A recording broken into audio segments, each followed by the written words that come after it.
Okay.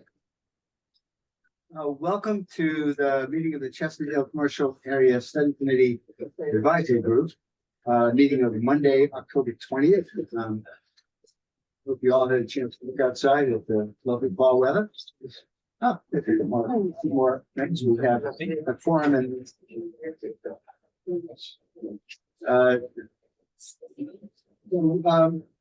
tonight we have two things to look at. One is the presentation from our transportation consultant, who has been looking at the general area and the issues of traffic along Route 9 and all the way down to Woodland Way along Hammond Street, and the presentation of some city realty to their latest thinking about their proposal that they would like to see. Meredith, do you want to talk about the draft zoning side guidelines part of things? Sure, thank you. So I do have a short slide deck for quick reference. So good evening, everyone. Meredith Mooney, Economic Development Director. And I just wanted to kick things off with a couple status updates about where we're at in terms of advancing recommendations for different aspects of the study.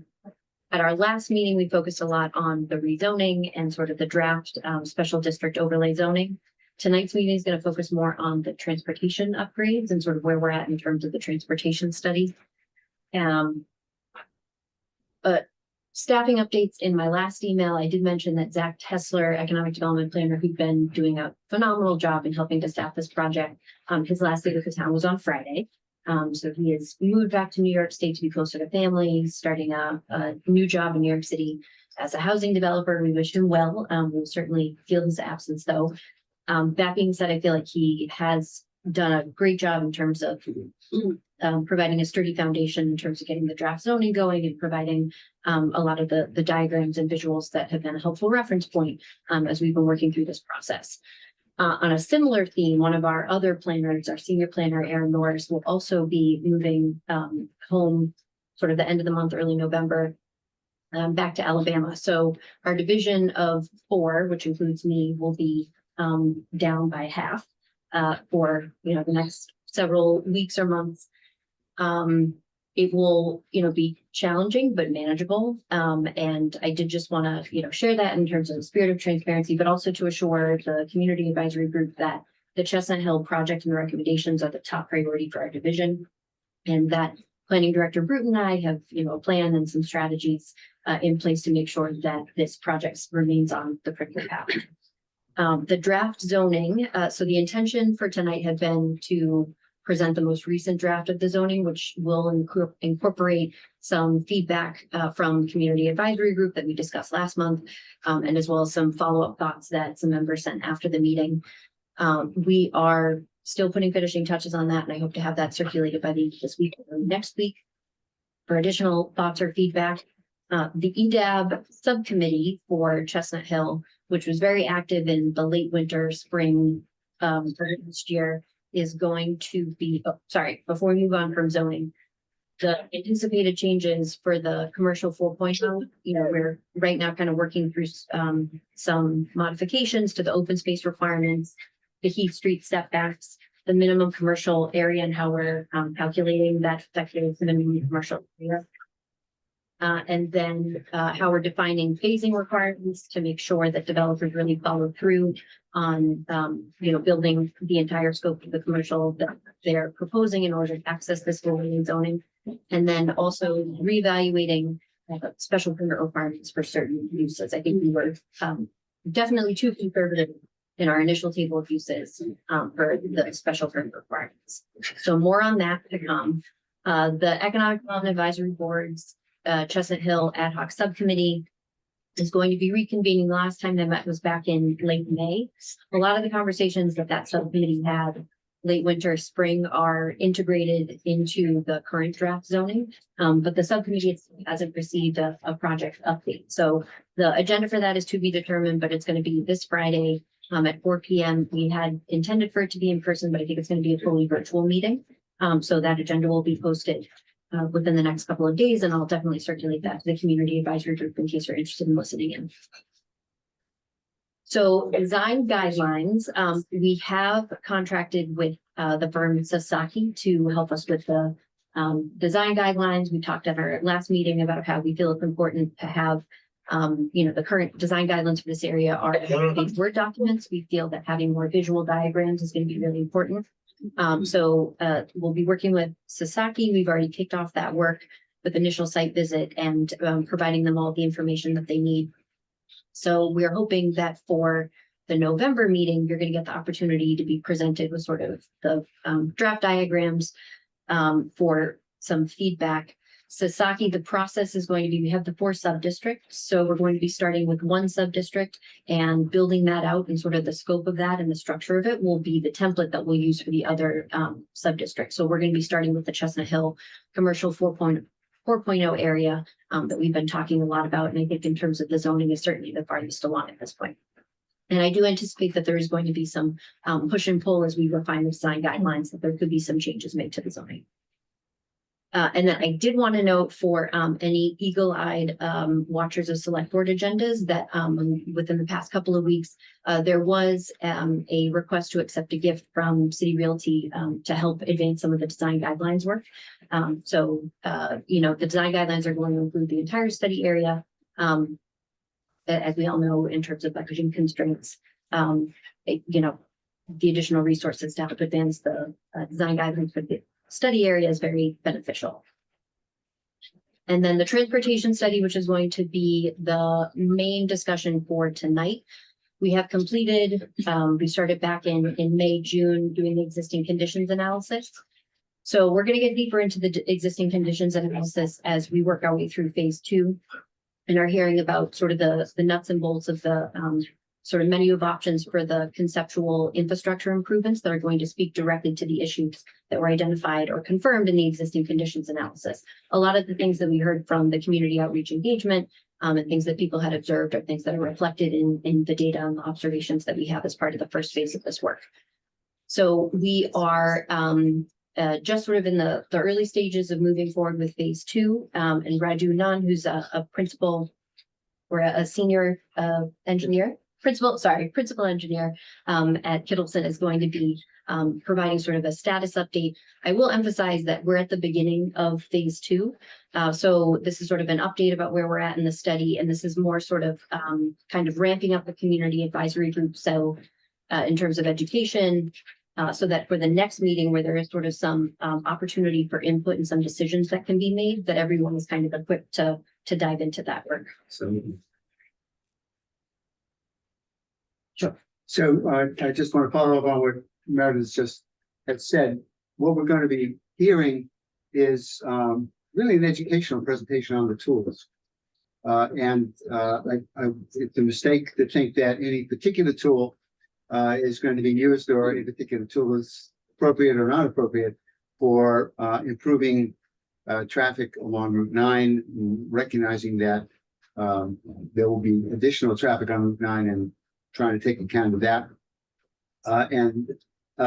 So you're going to see a lot of generic diagrams, concepts, and we're not so much looking for feedback. Oh, don't do that, or that wouldn't work, as we are trying to convey information so that the next time around you'll be able to say, oh no, don't do that, or that looks like a great idea. This is an opportunity to become very briefly transportation geeks. The whole purpose of a study like this is to make sure that the vehicles that enter the area flow through as smoothly as they possibly can, that pedestrians have safe crossing, that anybody who's cycling in the general vicinity similarly has a safe situation. And there's a fair amount that can be done with some of these tools, but it's a matter of the consultant working through them and figuring out which one or which ones are the best. So that's where we're headed. Go ahead. Yep. Oh, clarifying questions. Thank you. Yeah. Go ahead. So having only seen that presentation briefly, one of, just so you understand my experience, is that there was a lot of information there and a fair bit of transportation jargon, which, as Mike said, is something any of us who want to become temporary transportation geeks might appreciate. But I am sure that people will have questions about understanding what those words mean and how they apply. In order to keep the flow, what I recommend is that you note the slide and your question so that we can gather all of those questions up and either transmit them or collate them so that we can improve the presentation and also get those questions answered so that all of the very rich work that has been done in the transplantation study can be absorbed and then responded to once there are specific recommendations. Okay. So, Brenda, take it away. Switch over to presentation.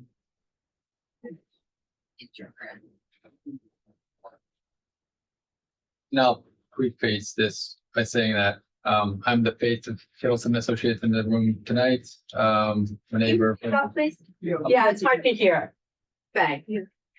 Sure. I'll try to project towards you.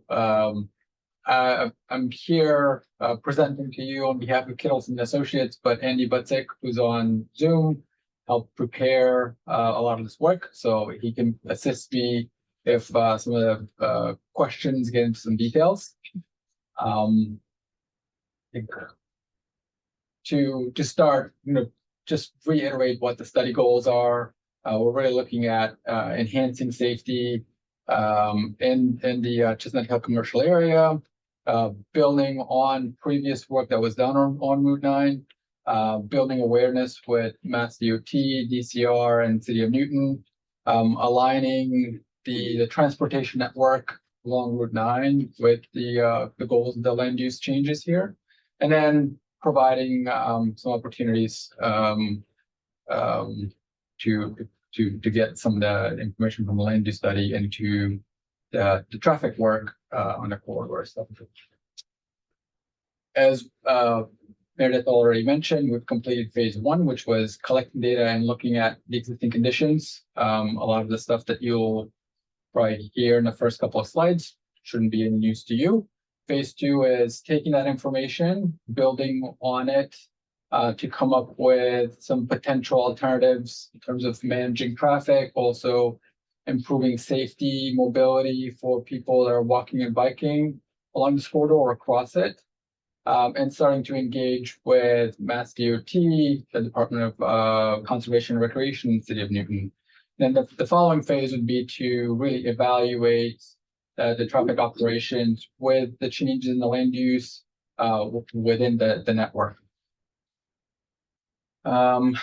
So what have we learned about the corridor? That vehicular speeds on Woodland Street and Hammond Pond Parkway are higher than the prevailing speed limit or the speeds that seem appropriate for those facilities. So that's no news to anybody.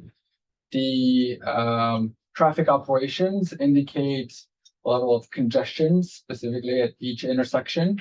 Now, because we're dealing with a system of intersections that are closely spaced, that delay ends up impacting queues. Those queues build up into the adjacent intersections.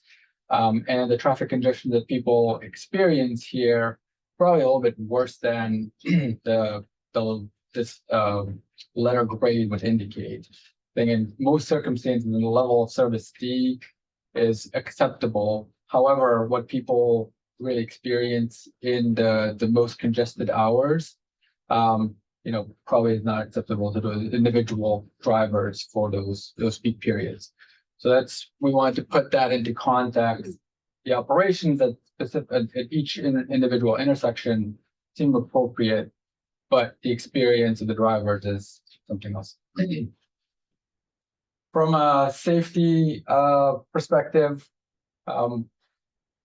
Generally, the streets and the intersections tend to operate at the same level of safety, number of crashes that you'd see on average in the town. However, along Boylston Street, Route 9, you see a much higher level of crashes. The preponderance of crashes in this area occur on Route 9, which again shouldn't be a surprise to anybody given the higher speed, higher volumes that are consistent and you know, are present on that facility. It's a higher level, more regional facility. Therefore, most of the crashes do happen along Route 9. From a bicycle pedestrian comfort level, again, I feel like I'm telling you the story that you already know. Route 9 is an uncomfortable, not friendly place for people to walk or bike. Hammond Park Parkway is also because of the speed and lack of specific facilities for people biking. It doesn't feel like a comfortable environment either. Woodland Street Woodland Road feels like a better environment to walk and bike, but again, it lacks some of the specific bicycle infrastructure, and with the higher speeds that I was discussing just the previous slide, it could feel a little bit uncomfortable, but it's definitely a better corridor within this area for people to walk and bike. So moving on to what are we trying to do with this information now that we kind of have a groundwork of traffic volumes, vehicular speeds, places where people are biking and walking, an understanding of where crashes are occurring today. How do we take that information and build, potential changes to the network to make it both better as an environment to be out there, walk, bike, but also try to improve the traffic operations, try to get away from that systemic traffic congestion that happens because of the close proximity of a lot of these intersections. In addition to that, we want to talk to permitting agencies like Mass DOT, DCR, get City of Newton involved in future changes, and take an approach that is consistent with how Mass DOT would really look at analyzing projects on a state highway, and use their process to inform potential changes. But we've been talking about the study area. This is the map that tries to focus on how we're going to approach changes within the network. There's two tiers of intersections, a primary tier that could unlock both mobility for people walking and biking, but by making it easier to cross the road, like Hammond Street and Route 9, or even Highland and Hammond Street. Those would be primary intersections where we would look at making geometric changes, making control changes to the intersections. However, Heath and Hammond, sorry. Tully Street is a type of intersection that would help, potentially help unlock some solutions at these primary intersections, like Hammond and Route 9. So that's why you see a two-tier system, because they're close proximity. Traffic travels and impacts traffic at one intersection impacts traffic at an adjacent intersection. So I will describe some potential scenarios where we can make operations better at these primary intersections, and help traffic circulate through the system to make that change. The process we will be using is called an intersection control evaluation. This is being embraced nationally, and it's a procedure that is used by the Mass DOT to evaluate changes to intersection controls statewide. on the state highway system. It is a consistent methodology that takes into and it takes into account not just traffic operations, but safety, life cycle costs, and looks at the adjacent land uses and tries to take a broad approach to the types of changes that could be made at an intersection and distill them down to a preferred set by using data, using analysis. So that's how we're trying to use the existing data collection that we've as I described, that we have on hand now, use the crash statistics that we have at these intersections to inform the benefit and then the drawback of changes to those primary intersections. We met at Jibs and another acronym for this, but Yeah. Yeah, I will not use the acronym for the intersection control evaluation tonight. just saying. So as I just started to mention, it starts broadly. It's typically conducted in two steps. Step one is trying to consider everything that isn't obviously fairly flawed. I will describe what a fatal flaw could be. It could be right away availability, or could be just a type of intersection control that would not serve the traffic that is present on the network already. Let's say it's a stop sign on Route 9 is not an appropriate control strategy for that high level of facility. So that would be a fatal flaw. But as I mentioned earlier, we're not just looking at the traffic operations. We want to take into consideration the potential benefits to the other users, to do with the comfort and safety of people biking and walking. And then also look at the life cycle costs. It could cost us as a society, a set value capital investment today, but it could save the town, the Commonwealth, over 10, 20 years, many more millions of dollars by saving lives of people that could be injured or killed at an intersection. And then it also is just a practical maintaining an intersection that is larger than it should be, is also a life cycle cost saving. So we can use a multifaceted approach to deciding on a preferred alternative by not just focusing on traffic operations and a level of service value. The congestion at an intersection increase the cost to just people trying to pass that intersection, but also the functionality of the space around it. So operational performance is not just reducing congestion for the sake of moving more cars, but it's also saving time for the people that are on the road. However, that needs to be paired and compared with the potential drawbacks to moving cars more efficiently on a road with the safety of that intersection. That's where the crash history, safety performance of an intersection comes into play.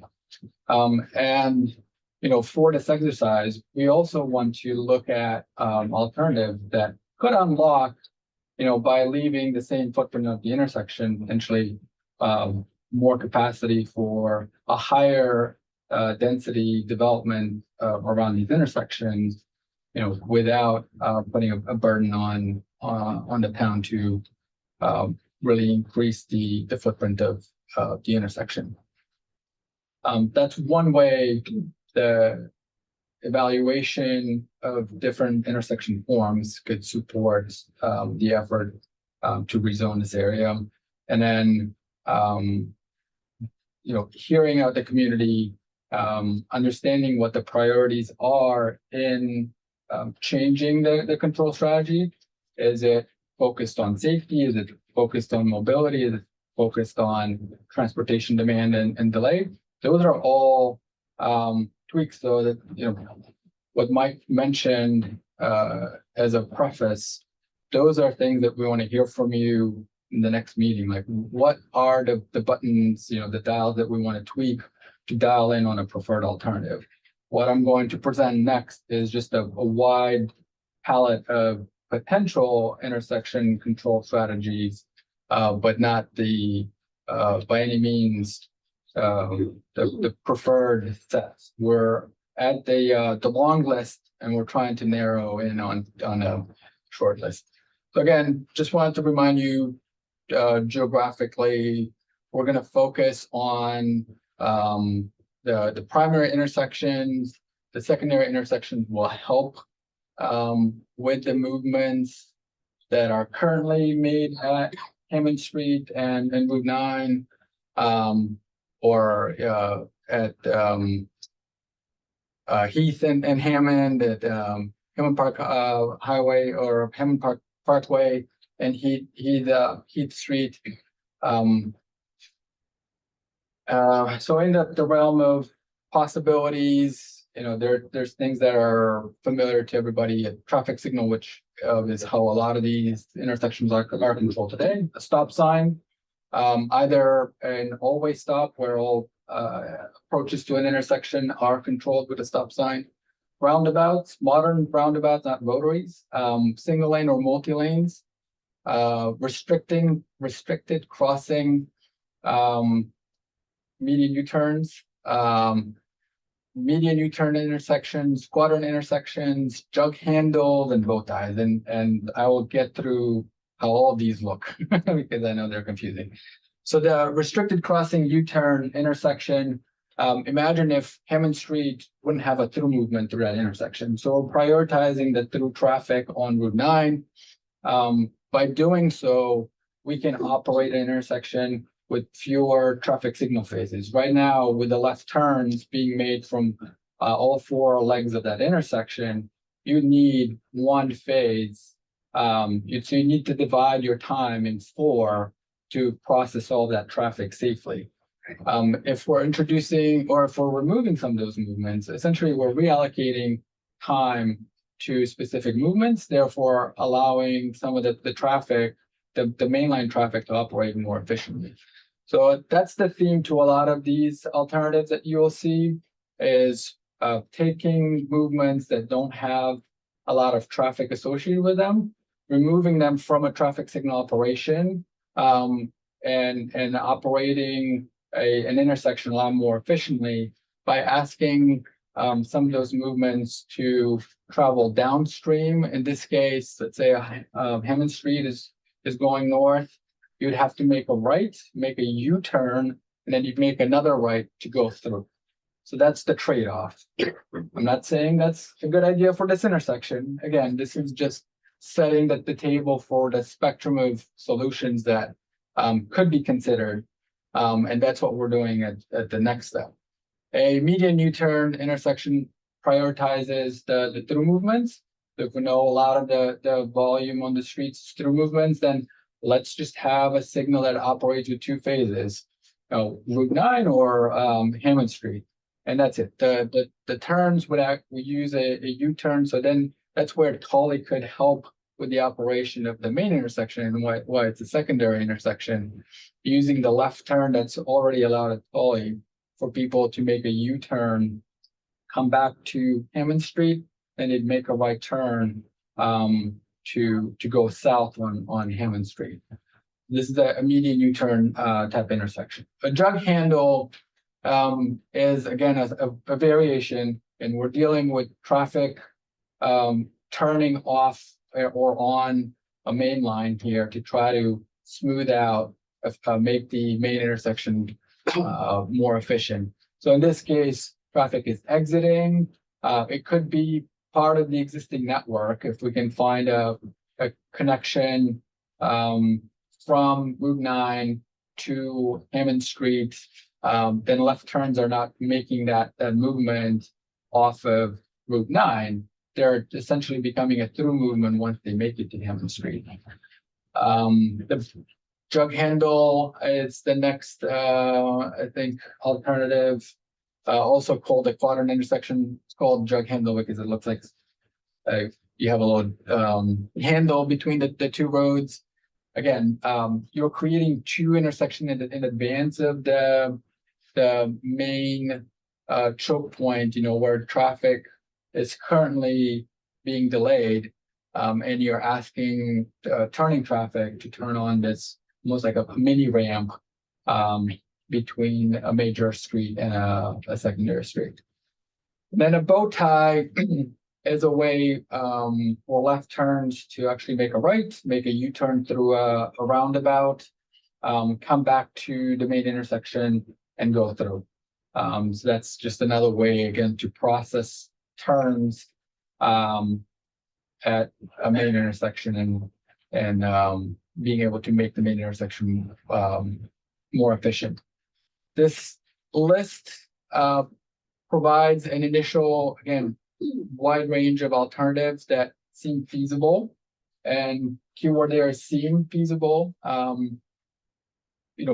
Couple of things that we can easily throw out right away, especially on Route 9 and Hammond Street. As I mentioned, stop control, a single lane roundabout. There's too much traffic for in that intersection already for those types of alternatives to work. A quadrant intersection won't work there because we don't have that network and the availability of space to create the connecting road to process the connections. But everything else seems to be on the table for us to look at and really start to evaluate, okay, do we have the space for a roundabout, multi-lane roundabout at Route 9 and Hammond Street? Yes or no? Are there benefits to doing a restricted crossover U-turn? Probably not. I think there's a lot of demand on Hammond Street. Like, we don't want to put a lot of the traffic through a number of turns just so they can stay on Hammond Street, especially as a access route within the community.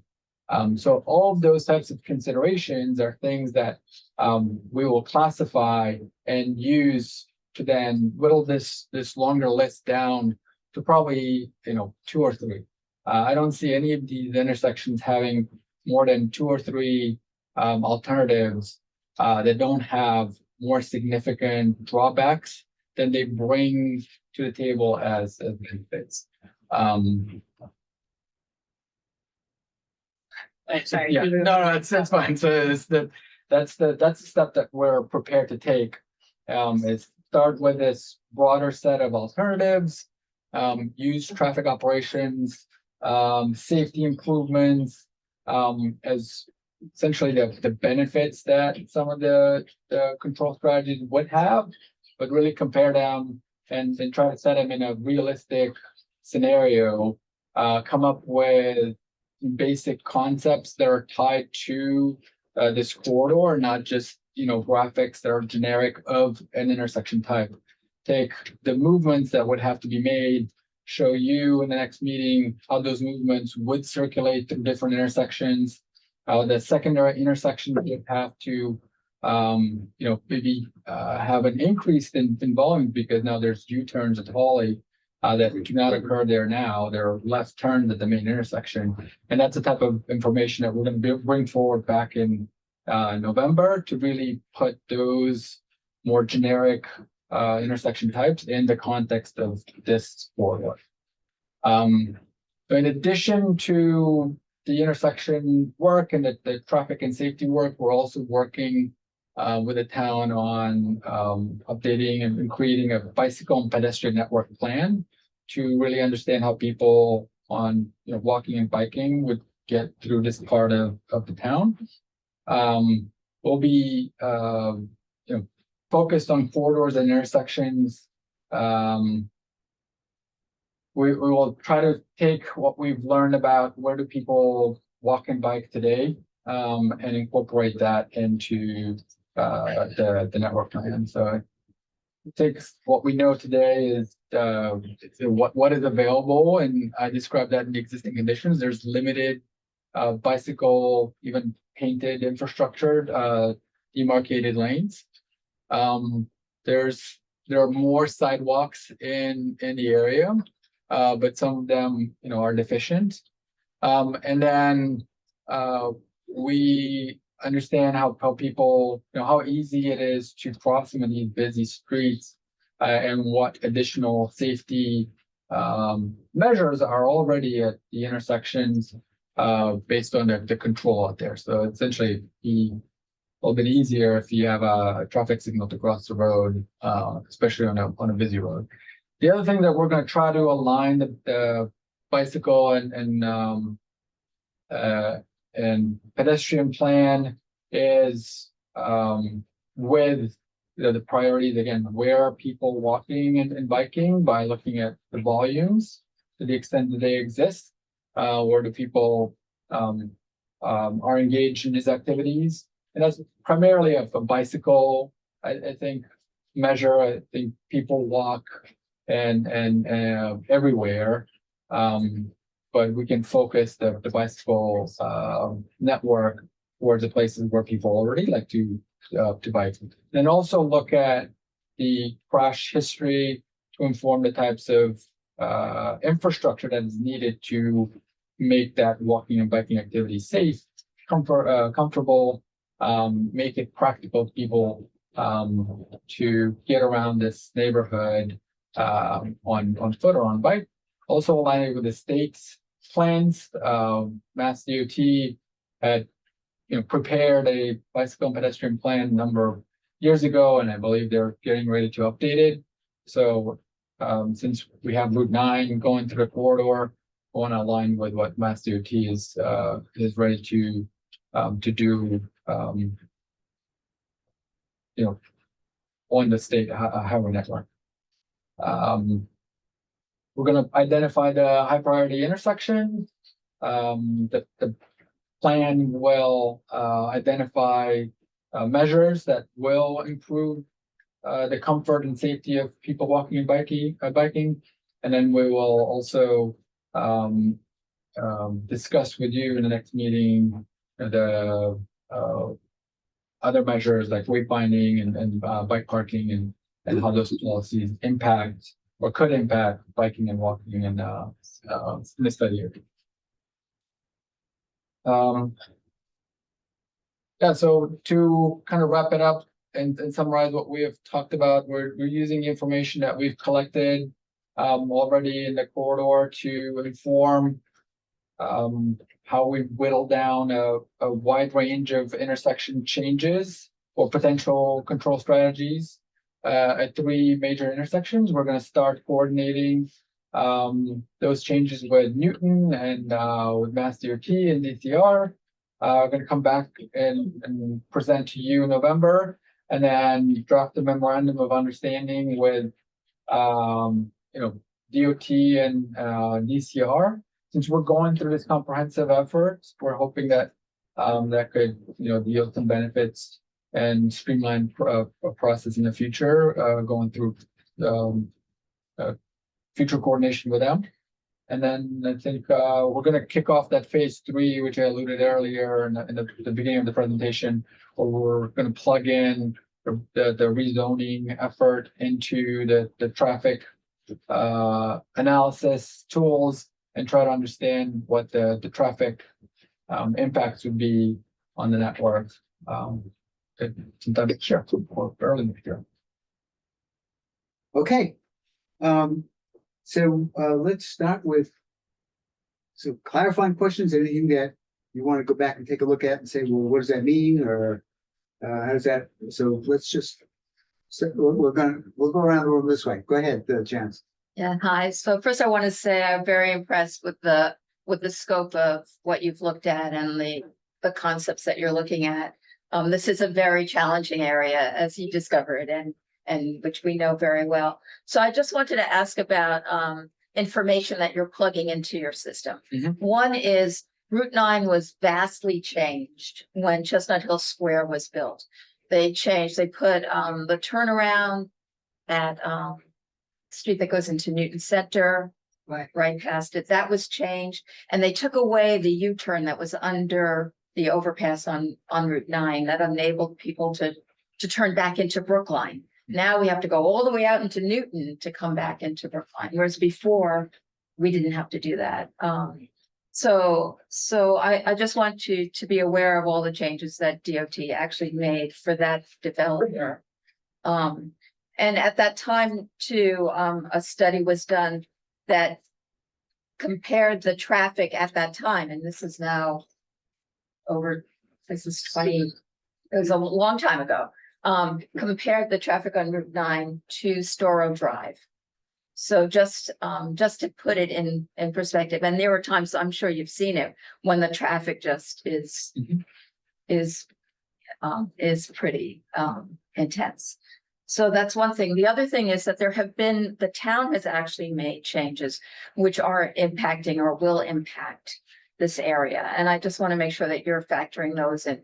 One was there was a bump out put on Woodland and Heath. Okay. And to slow down traffic. And I think that in concept was a good idea. However, when there's a car parked right after it, it forces cars traveling towards Hammond Street.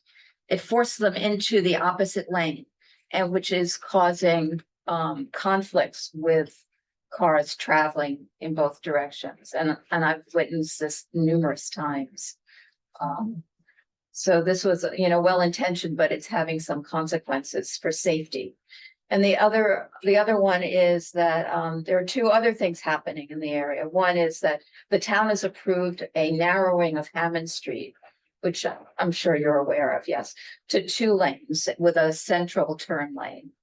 And this is a minor arterial road. And so this is going to create, I think, road rage eventually, because people don't want to travel on Route 9. They're looking for alternatives. So I'm a little concerned. And then the last one is what was done in Newton that looks beautiful now on Hammond Pond Parkway, and it is gorgeous.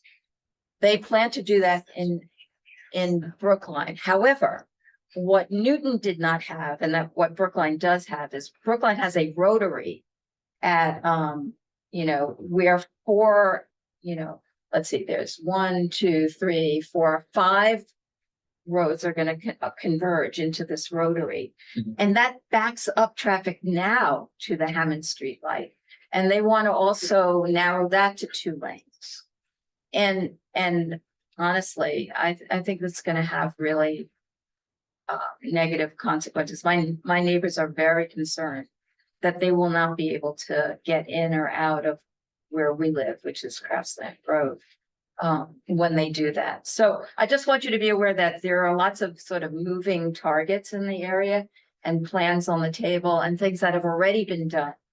And we were told at the time that DOT was prioritizing moving cars on Route 9 to get into Boston. So, yeah. Okay, thank you. I will continue around, but Mariah, if you have any questions, please raise your hand and we'll get back to you. Thank you. Go ahead. Actually, to piggyback on what Janice said, you probably also knew this, there's going to be a traffic light at the end of Woodland at Hammond Right. on Parkway. Yes. Carmen, anything? Any comments? Questions? I don't want to get off this part of Okay. the conversation. I had sort of a bigger question about how we work with Mass DOT. We'll come back. Would they reject any of the intersection treatments right off the bat? Yeah. So why basically bother to explore them? And my second question is, it would seem that each change intersection has an impact on the next intersection. So how do you look at all of them and sort of simultaneously? Because anytime you fiddle with one, you might have to fiddle with another. So let's come back. That's a really interesting question, and let's go back to that. That's a holistic question about the whole thing. Carlos. So I'm going to piggyback on both things. One of them is when we tried to do on the lower Boylston Street, we tried to mess around with Route 9. We found out that the DOT was necessarily not that excited about it. So And I actually don't know if you have enough room to do some of those loops that you have without sort of creating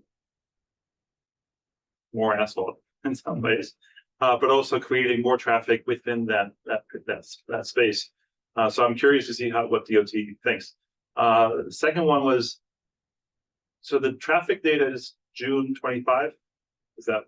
Mhm. Yeah. It is, which I don't know if it's the right time of the year to do the traffic study. That I'll just say, and then the other one, the turn study was of August 25, right?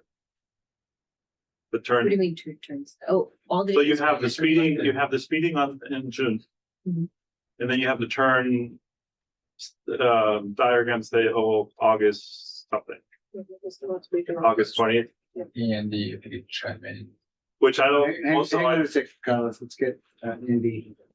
yeah, So the initial data collection was collected in June for both the turning movement counts and the vehicular speeds captured along the study roadways.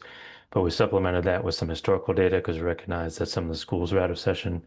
So particularly down at Hammond Street and Woodland, use some historical turning movement counts and grow those volumes to help kind of augment the data Right. collection that we did. you have the construction site, but I also think that June and August are not representative of normal work schedules or work times. There's Fridays off, all kinds of stuff. So I find this fascinating, and maybe at one point if you could explain table 5, which is the speeding table. So it looks like eastbound, most of the traffic goes more than 5 miles below the speed limit. Then there's about 4,000 that goes plus or minus 5 of the speed limit. And then there's a 1,500 that goes above the speed limit on Route 9. But if you look at all of them, there's not a ton of speeding happening. It's all like 5. The plus or minus 5, you don't know where it is. It's going to be the -5, +5 of right on the speed limit. So if you're looking at the more than 5%, more than 5 miles, it looks like Hammond Street southbound has for some reason, Hammond Street, the other ones don't have anything at all. And then Hammond Parkway southbound has the speeding, which is really outside of,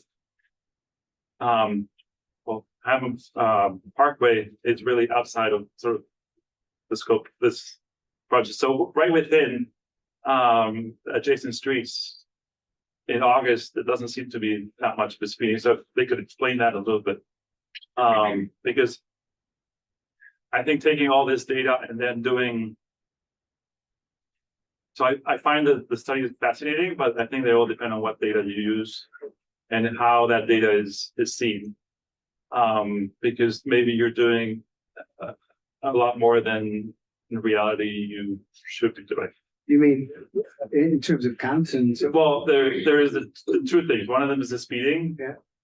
which doesn't seem like there's a ton Right. happening within the site. And then the other one is the turns and all that. Right. I also find it fascinating that the turns don't include the MBTA buses. It says NA for all the buses. So we don't actually know how many buses are going. And then for bicycles, it's very low. I will say, one of the things that we discussed is in the committee is, let's do a transportation study of the broad area. Right. And when you do that, you're going to get some streets that obviously don't have. What's showing is that the traffic is, The traffic the is moving speeding on. traffic is outside. Right, it is, but, And then- yeah, absolutely. And then eastbound, it doesn't speed. Westbound, it doesn't. I can see why. Yeah. You're coming from fast to slow. You're going from slow to fast. You're not getting fast enough by the Right. time I didn't know it was 35 miles. Well, the one thing I would say is that I think if we omitted some of that, people would say, well, you haven't studied. No, but it shows you, You're, as I So said earlier, you kind of have it both ways. so when you look at this data and then you look at the other stuff, Yeah. to me, it seems a little overkill.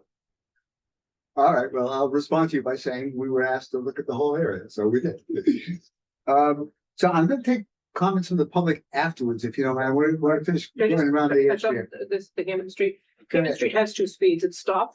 Yeah. Or speed, so you're not gonna get a true accurate thing. Literally, I think at least 4 years, there's been gas line work on Hammond Street that's shut down at least one lane. And then what you have coming, from Boylston Street, I live on Hammond Street. Yeah. And what you have from Boylston Street down Hammond Street is stop up until you get to the Beaver Country Day School, because it's the pickup. The new traffic light that's coming with the road diet is going to be at Hammond Street in Woodland, which careful what would you wish for a situation, quite frankly, because we do want it, but then it's going to just make things that much worse in one way. So it's a little hard to imagine, but there was a lot of neighborhood support for that when there was really no traffic lights on Hammond Street. So it's just important to keep in mind that was fought for like 20 years. And now it's like, oh, we have those other ones. Do we really need this one? So I do think we need to, getting back to your holistic perspective, I do think we need to look at that holistically, but I do think it's important to know that the traffic is stopped and a traffic study wouldn't pick up, the fact that people are just sitting on Hammond Street a lot of the time. So I just think that's important. And getting back to Janice, Florence Road to Heath Street is just kind of, I don't know if you mentioned that, but Florence to Heath. Florence to Heath, they have this now left turn to go into Newton, but I see a They've lot of, always had that. And in fact, a lot of cars want to go straight through and you get stuck in the right turn lane if you want to go straight to Woodland. Yeah. So, and we've tried to work this, the town can't do anything about that. That's controlled by the state. but that is And that's an a big area, the problem. reason for backup. It's like people can't get to the other Yeah. side, they just want to go to the other side of the street. So I just wanted to mention those two things that aren't being looked at holistically, that's all. Thank you. All right. Mark, questions about Does the, clarifications? does the evaluation focus on eliminating conflicts in the neighborhood or, excuse me, or does it eliminate issues with Route 9 or both? That is a trade-off that we want to showcase. So if we ask traffic that would make the left turn off Route 9 onto Hammond Street to use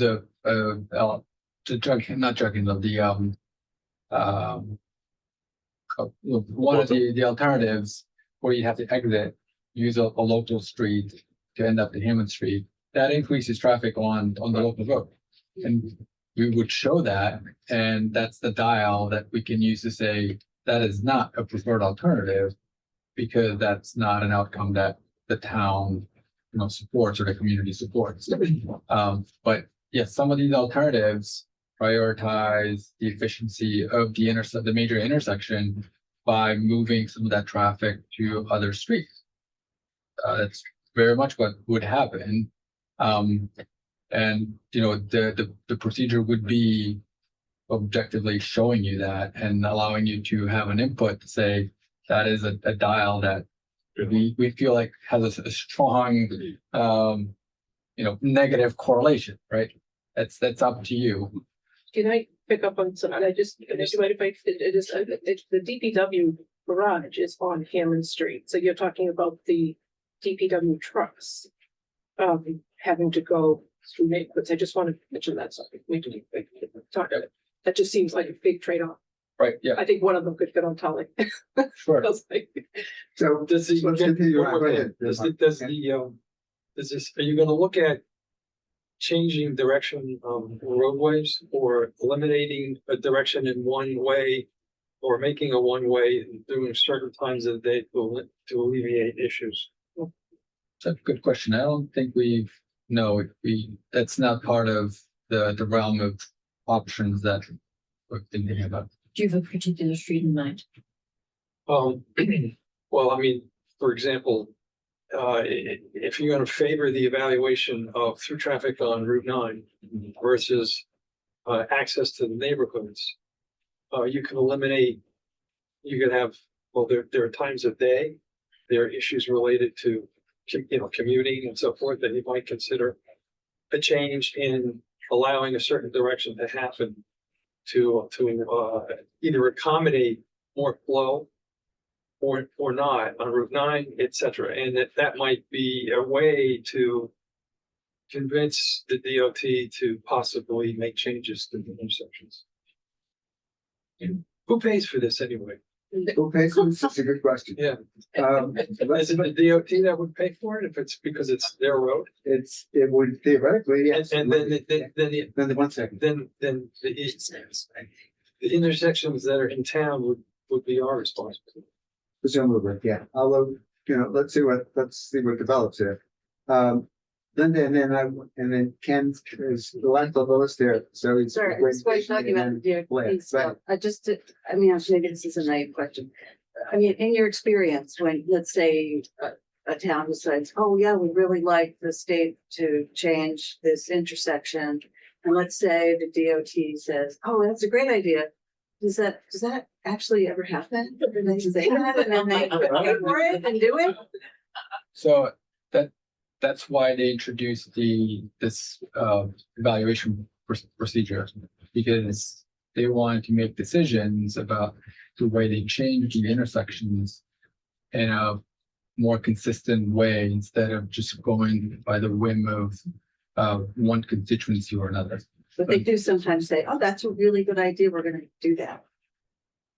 Well, they- I they- really want to, Yeah, think about This goes back to Carla's question of yes, would exactly. Yeah. Mass DOT be open to even seeing some of these alternatives? And these are the types of alternatives that they not encourage, but require all projects that are on the state system to consider. So you cannot just discard any of these alternatives without having a reason, maybe just practical fit. It doesn't fit. There's too much traffic, fine. But this is their list of alternatives that they now require all of their projects to consider before selecting a preferred alternative. So just, does this ever happen? Did happen, look at Wegmans, the changes that were made in order to accommodate them, whatever that. Sure, they paid for it. That thing is, called now, that the extra lanes, coming inbound that just before. Well, they did left turn, but they paid for it. The left turn, yeah, they did, somebody did pay for it, the developer The paid. developer paid. That's always a possibility, developers do pay for these things sometimes. But the point is that even if developers wanted to pay, DOT had to allow. Right. So the answer is, if you make a case, the answer is yes. If you don't make a case using the methodology that, or even if you make a case using the methodology and they don't agree with it, then no. But is there a possibility where, for example, say the town of Brookline says the bow tie is the best solution because it keeps everything on Route 9. Mhm. And then DOT says, yes, but we're not gonna do the bow tie, we're gonna do the jug handle or bring the traffic through the neighborhood, which is the other ones. Sure. Can you then say, then forget about it? Or once you open the box, You have to make your case why you've selected the bow tie. And again, it can be the dial of traffic on local streets is really an undesirable outcome of maybe better traffic operations on even Route 9. And as long as you can document it and show your reasoning for it, and also, especially if you can tie it back to safety, especially as it relates to vulnerable road users, like people walking and biking, which that's where people would tend to walk and bike more is on the local streets. And I think you have a much stronger case in supporting your decision. because the last thing I think we want to do is fix Route 9 at the expense of the neighborhood streets. Thank you. And then say, well, sorry, Yeah. we opened that box, we couldn't close it. Yeah. In my experience, I think they're a lot more open to actually seeing worse traffic operations at the benefit of safety. And the way the framework is set up, looking long-term at the outcomes of changing something, safety tends to trump operations. Time spent in traffic, lack of more nuance is cheaper than the loss of life or injury. Ken, and then Michael, and then I'd like to let Blair have a comment. Go ahead. Just information. All right, that's fine. Yeah, I don't have any clarifying questions, Brian, but I do want to get into the very fundamental issue of the reversing direction on Route 9 to access the Chestnut Hill 4.0 sub-district. And, you know, the likely methods and practical methods that's going to be able to do that in order to make a redevelopment of substantial size viable in that area. And, you know, is that going to be strictly at the cost of efficiency on Route 9? For example, if you were traveling from east to west on the north side of Route 9, there was the discussion of a possible median, new dedicated left turn into that area, the old shop site, Chestnut Hill Office Park site. But that would presumably come at some cost to the efficiency of traffic flow, you know, east to west. So those are the kind of things that I think are pretty fundamental to determining the viability of this. And also that might have some implications to the internal site plan and where the curb cuts are located, to go the opposite direction if you want to leave the site and then travel west back towards Newton. So The only other thing that I wanted to add in sort of this consideration of Mass DOT is that there's also another stakeholder in this, which is, of course, the city of Newton, because as we know, the border, there's a significant part of Route 9 in that section that where the border runs between Route 9 and Newton.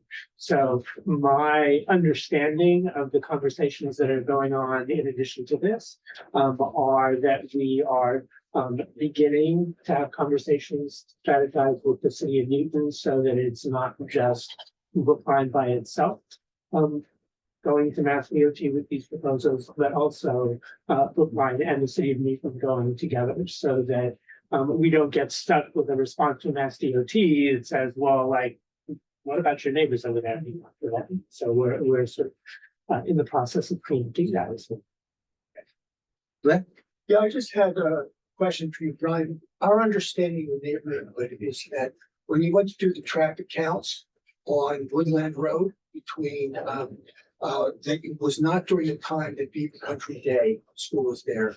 And so you did not, if that's true, which I believe it is, the school drop off is creates gridlock along that road. And in summer camp, it's even worse. So I think as you move forward to coming up with these ideas, you've got to get that information and kind of derivatively to that, how Beaver Country Day School manages drop off absolutely affects all the neighbors and in this area and the traffic volumes. So where they have their one-way circulation now and how they manage that is really going to be a critical piece in understanding a better solution than what's already there.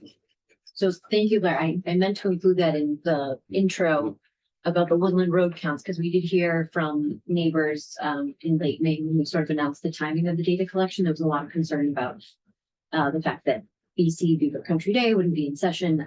So we did work with Kittleson using some like fairly recent historic counts for the Woodland Road intersection to grow the data. But then we had our transportation division went out like 3 weeks into the school year to go and recheck those to make sure that sort of our recalibrating the counts based on historic data and like enrollment increases in Beaver Country Day was relatively Summer accurate. camp is actually, it's always the morning's the worst. The summer camp has more traffic than school does. Oh, interesting. Okay. Okay, we need. So I want to make sure that was fed into the system. We'll take the point and Right, and thank you. dropped off my granddaughter at summer camp. I agree with you. It's just a little bit past 7. We want to go on to the next thing. I'm sorry? Okay, go ahead.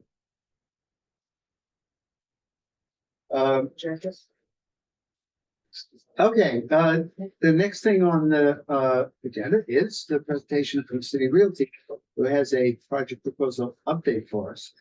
That we had a look at. We were, thank you very much for giving this to us early enough so that people could see it online and think about it a little bit. And let's Sure thing. You're on.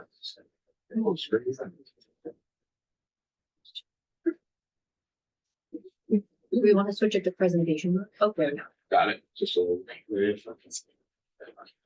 All right, thanks everyone. Cliff Kensington again from City Realty. Looking at Tony from Feingold Alexander, who's going to be walking through the updates to the plans, focusing primarily on some of the updates we've made to the design and the site activation, and trying to give kind of a more clear picture of what the site could look and feel like. Thanks, Cliff. Thank you very much, everyone, this evening. So we're going to kind of go through where we are at this stage. So what we are going to show you is a series of illustrations and also as well as explain what we're now looking at. So this is a initial view now taken from Boylston Street, looking back towards Newton. So this is heading in that direction. And what you have in the foreground here in the first building is the hotel and condo complex, which is illustrated in the sort of building that has also a slight recess in the center. And some of the things that we did here is also in direct response to things which we heard at the last meeting with you folks. So that building is represented in the foreground. The one in the middle is the medical office building, which also has retail components. And then in the far building C is the residential. There are a couple of key things that I think we just wanted to remind folks. So the building A, which consists of residential, hotel, parking, and retail, is shown as a 14-story mass overall in height. But you will see in a minute, there's going to be a more significant kind of demarcation zone, which is sort of colored in tan orange, that is sort of signifying a break line, which is occurring around 7 stories. This is a way to try to begin to organize the massing, to begin to scale it and allow the volume of the different pieces to sort of link a little bit more strategically. And then building B, we'll share in a minute, we've actually lowered it by a couple of stories in that version from 14 down to 12. And again, it's medical office with parking and then retail. And then finally, in the distant building C, which is the 7-story residential building, above parking continues to be shown in that particular instance. What we've done here, just to point out a few design kind of conceptual thinking, is that in the foreground in building A, which is the hotel retail condo complex, is that you're starting to see some differentiating. So for example, the recessing of the center portion begins to break down the scale overall in the mass. So it begins to create it almost like it's a series of wings. And I think we believe that this helps break the overall mass down into smaller parts. We're also starting to indicate that there are going to be changes in terms of the way facades are articulated. We're rounding the corners, which we showed before, to soften the overall look. The residential component will have balconies that will likely get introduced for those benefit of those residents that are shown in the upper floors. And the hotel, of course, which is in the 4 floors below that, will occupy primarily that location. And then we will also have additional program spaces that occur in the hotel. And the hotel will be centered entry in that portion, which is a dedicated drop-off position in the center of this building. And we'll have retail and hotel use at grade to activate it. And then we're also doing things that by opening up the centering element, it does break the scale down. And the material changes that we're sort of representing here from the orange colorway, again, is trying to allow us to make a vertical break in the perception of massing along the height. So we're trying to organize the strategy to relate in some part to the 7-story residential, and it's threading through these buildings to begin to also make the scale vertically broken down, in addition to what we're doing in a horizontal plane. There will be separate vehicular access and entry, kind of following up what you just said. So that'll be useful, and we'll explain how that is intended as it comes into the site. This is an overview taken from the aerial view looking along the Hammond in the foreground, of course, cemetery to the right, Hammond Pond in the blue to up above. So what you're really seeing here in a kind of overarching picture is that it's really in 3 distinct program parts. There's building A, which is again the residential hotel condo component, the medical, and the building B in the middle, and the residential, the foreground that's closest to you here.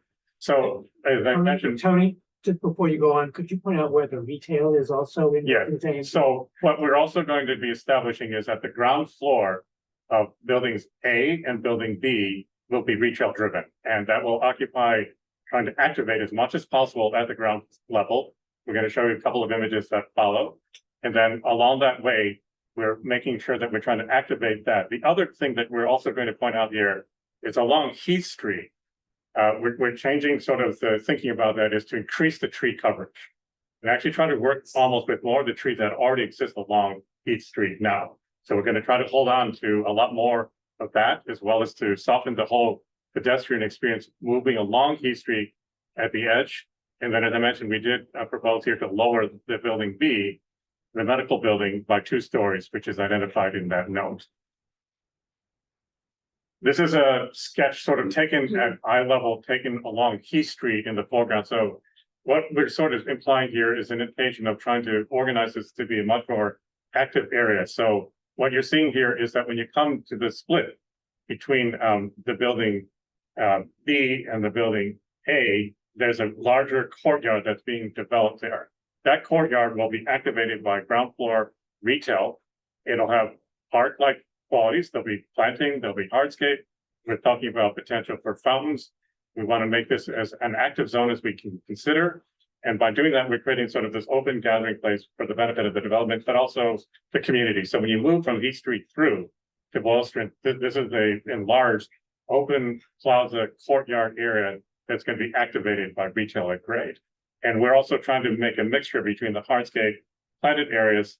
And you can see in the foreground that we're going to try to activate as much as possible, but also try to hold on to trees along East Street as well, to preserve the character of that, and how we address that also to deal with some grade change issues. It is slightly, East Street is elevated a few feet above this plaza, so there will be a series of a few small steps. There will be accessible entryways at the corners, and we're going to also, we've narrowed East Street, the service road behind it, to actually be more pedestrian friendly. So it will service the building, but we're seeing here changing the paving materials, changing opportunity, and potentially on active days, we could potentially close down the street in order to make it a really pedestrian focused experience that parallels East Street in this instance.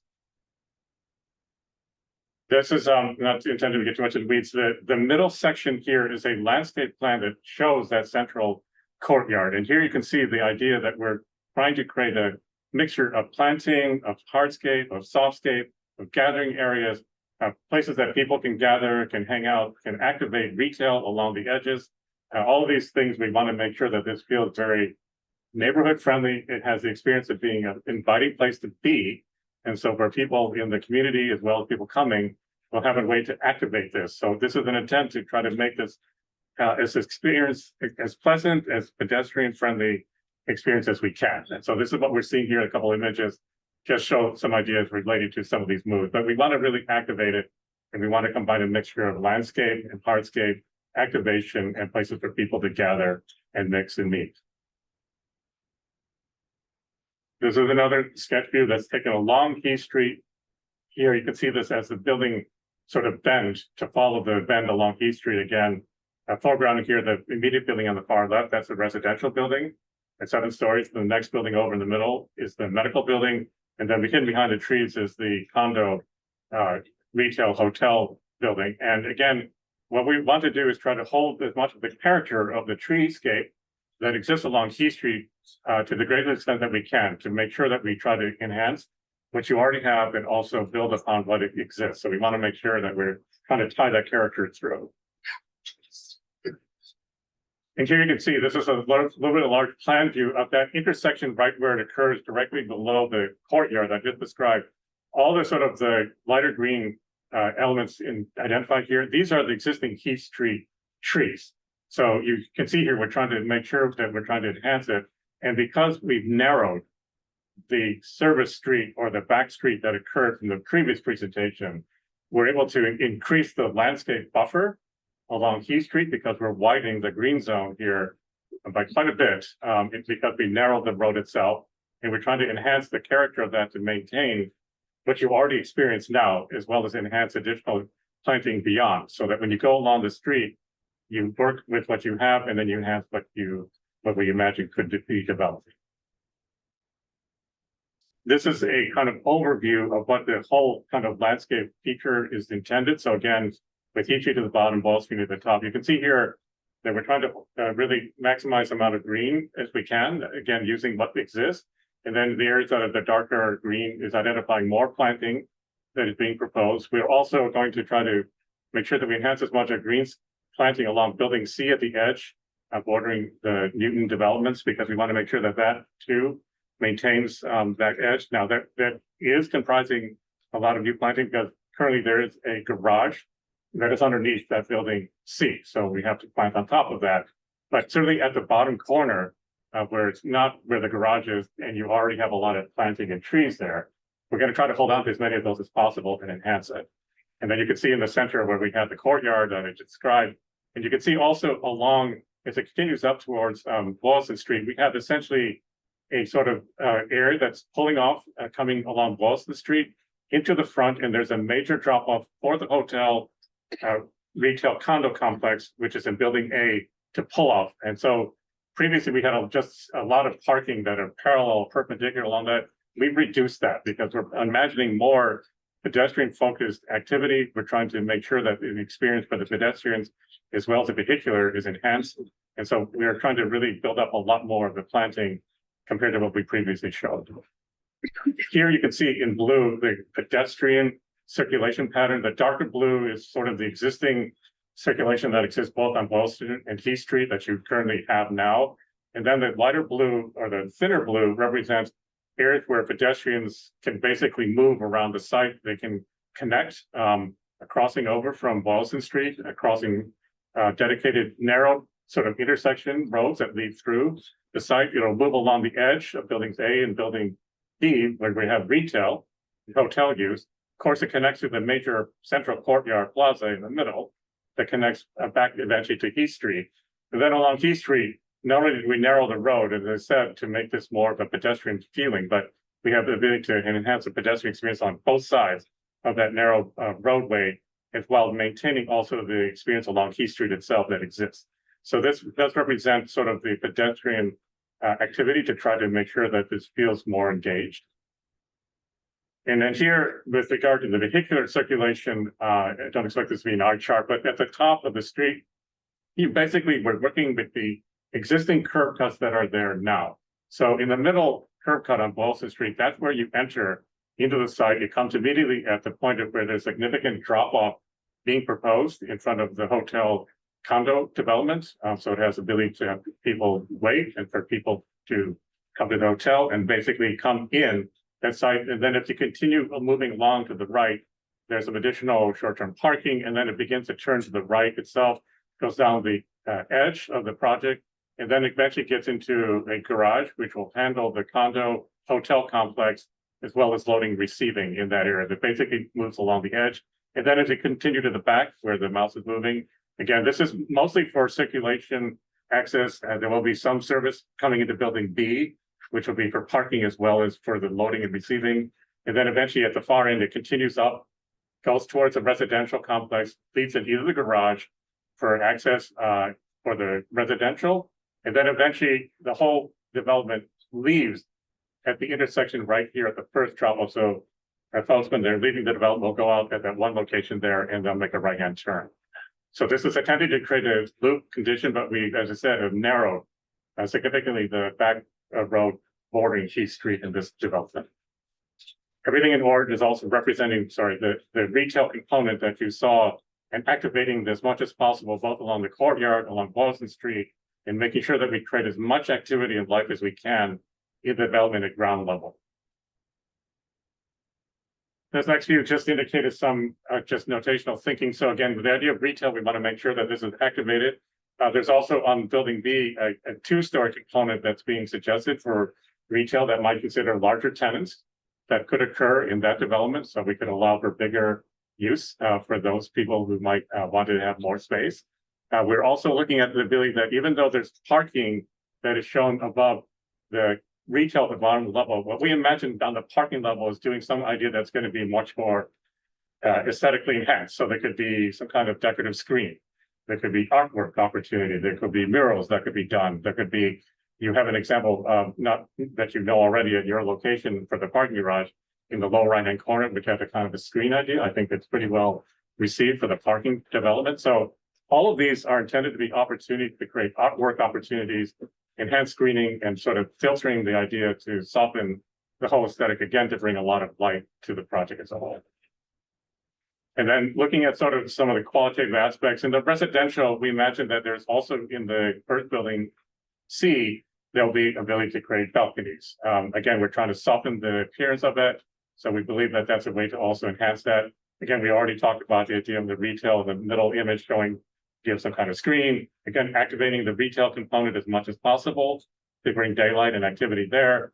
And then on the far right, even with respect to the hotel condo, there are many, many ways we can scale that. There are architectural devices, such as in creating an idea that 2 stories looks like 1, because we're doubling the height of the scale. These are all technical architectural design moves, but the whole idea is to try to create a very high quality development that enhances the feel of the project, but also creates some kind of unification across the development in terms of the way it looks. So I think that brings you up to speed with where we are now. Okay. That's very helpful. Thank you. There are a lot of changes in there that you've made, and especially along, well, not just especially along, but certainly on Boylston Street, it certainly responded to the concerns people had about wall of buildings and, you know, that sort of thing. One question I have is, we have a draft zoning proposal, and ultimately, the zoning proposal has to mesh, or your proposal has to mesh with the zoning proposal. And so the way you've carved out a major setback facing Heath Street for building A, and yet you don't have the step backs, and what you're looking for is presumably a trade-off. Yeah, I think we'd like to find some kind of methodology, because I think, you know, like we talked about last time, there's a version that complies with those setbacks that I think would be worse for all involved, like compared to this, where it's a much more narrower condition, but does get closer to Keith Street at the height. So I think that remains kind of the biggest dimensional, I would say, conflict between our proposal and the draft of the zoning guidelines, that we need to explore some kind of alternative trade-offs or alternative methods for reconciling. And I have one other question that I'm gonna get out of the way and let the committee go to work. When you go back to the plaza view, The street level, right? Street level, Top level. that one, yeah, that's This one, perfect.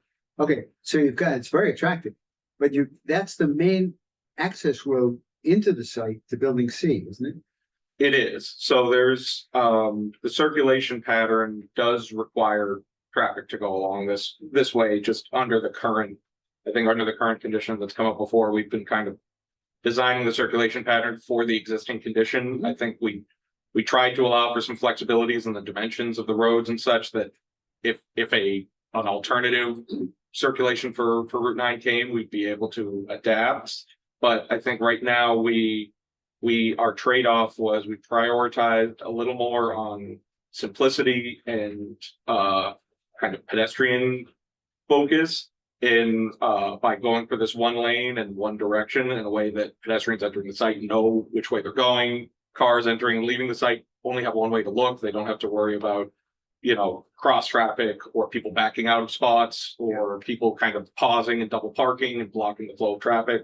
But the trade-off for that has been that people going to building C have to go a slightly more circuitous route to get to the building than they could be if they could just drive right in. So it's certainly a trade-off, but I think in the realm of priorities, that was kind of we prioritized the rest of the site, pedestrian visitors to the site, over building C resident parking, I guess would be the way to characterize. Well, it was that lengthy drive for the person coming home in a hurry. Sure. But there's also the pedestrians and vehicles have to pay attention to each other in that back.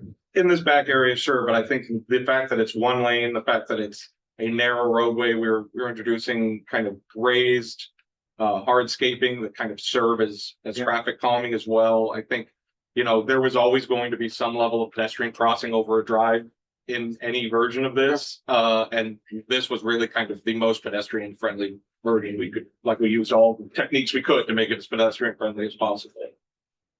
All right, let's go around. David? Well, just following up on your question, there's only a sprinkling of head-in spaces on the Boylston Street side, so isn't the question also pertinent for everybody coming to the medical office and the retail, that they have to loop all the way around for building B and for I mean, there's Yeah, so that is and they all get directed to a garage that you have to make many turns before you can find kind of.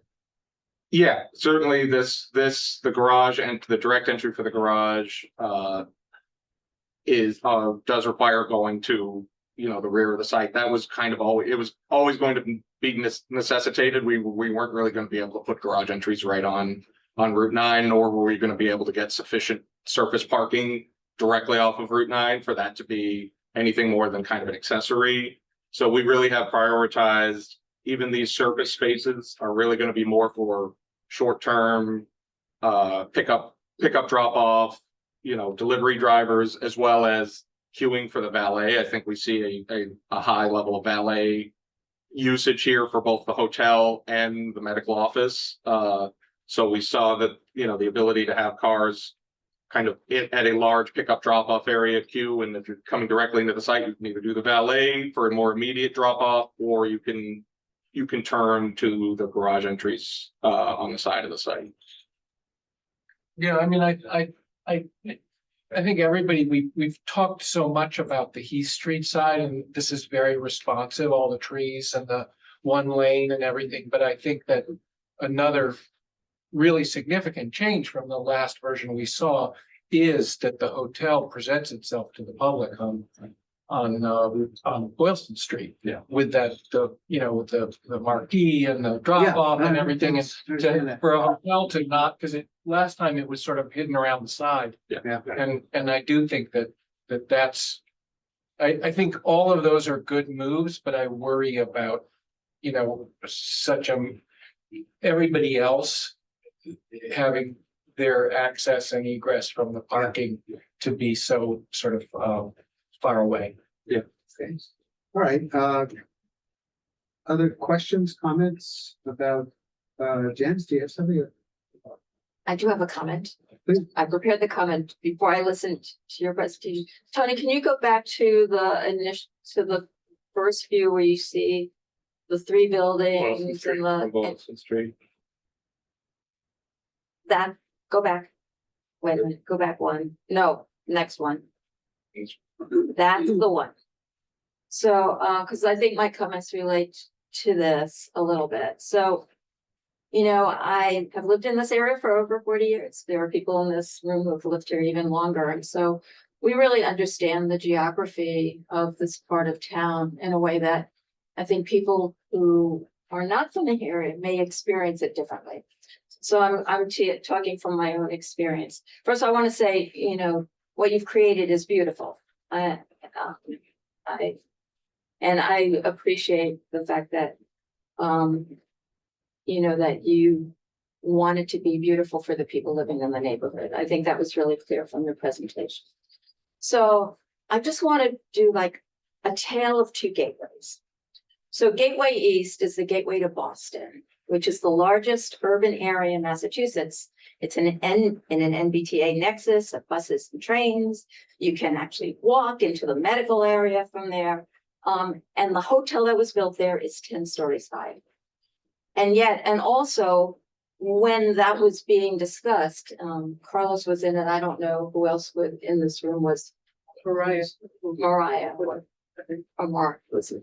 Yeah. So when it came to the commercial area, the commercial corridor along Boylston Street in Brookline Village, the areas abutting single family homes saw developments like the building opposite Netta and like the hotel, the Homewood Suites Hotel, that were lower than 6 stories.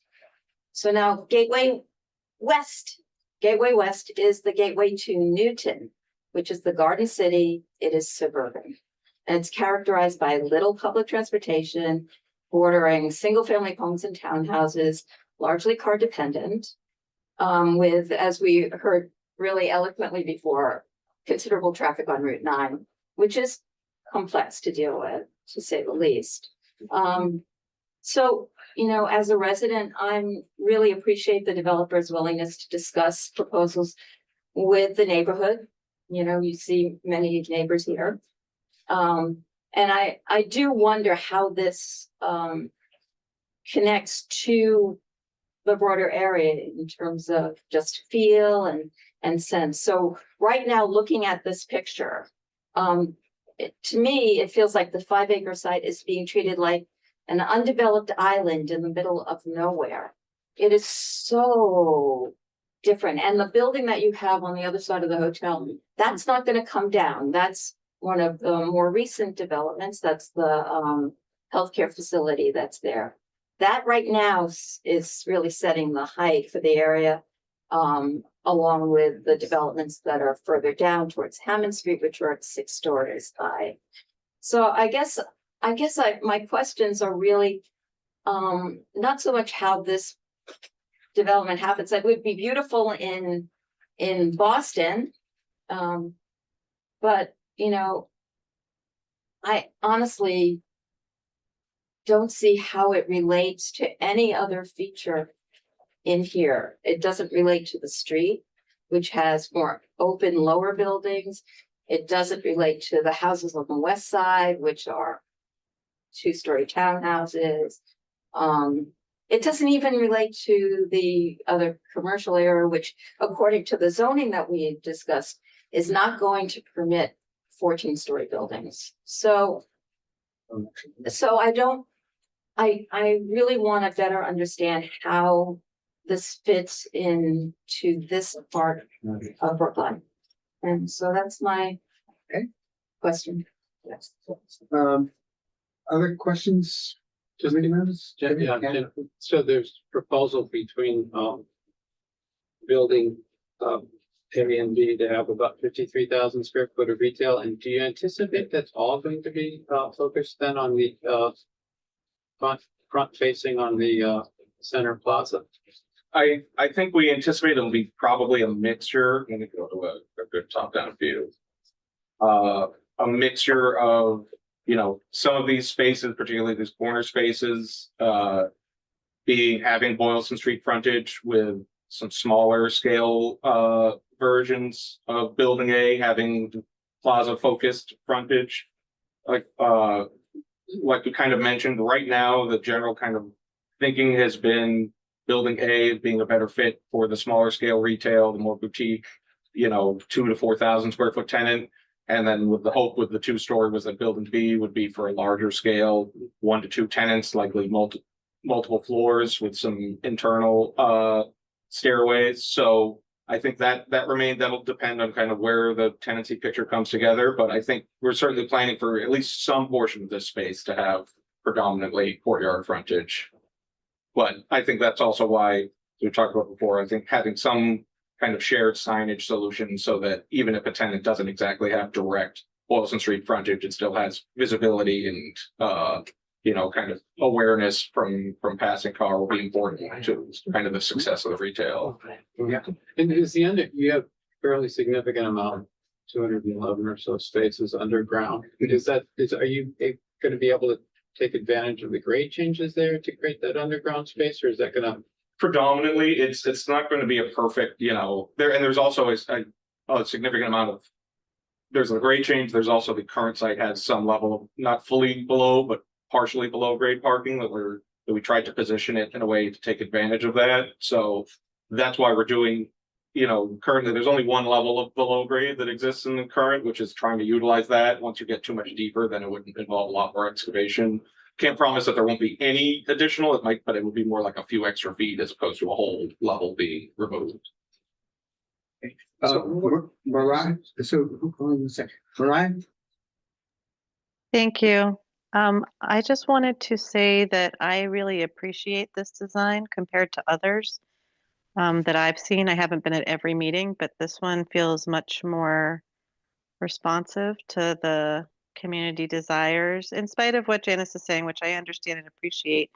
Um, and yet, I think that what we often find in any of these projects is that, you know, buildings are larger and taller than what we hope or we're used to, and that, I mean, I've gone through these now a couple times in my neighborhood as well, and it's a bit surprising in the beginning, and we get used to it. My question is, how many lanes wide is the circulation path? Is it two lanes wide the entire route around?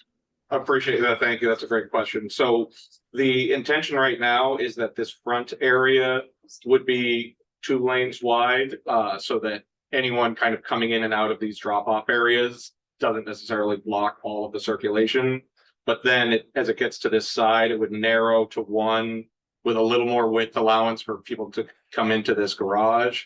But then it remains 1 all the way along the backside, and then this on this kind of western side, it would go back to being 2, so you could accommodate people exiting the site or people turning right here to kind of stay in the site's circulation. So a portion of it will be 2 lanes wide, and then portions of it will be 1 lane wide, but it's one direction the entire way around.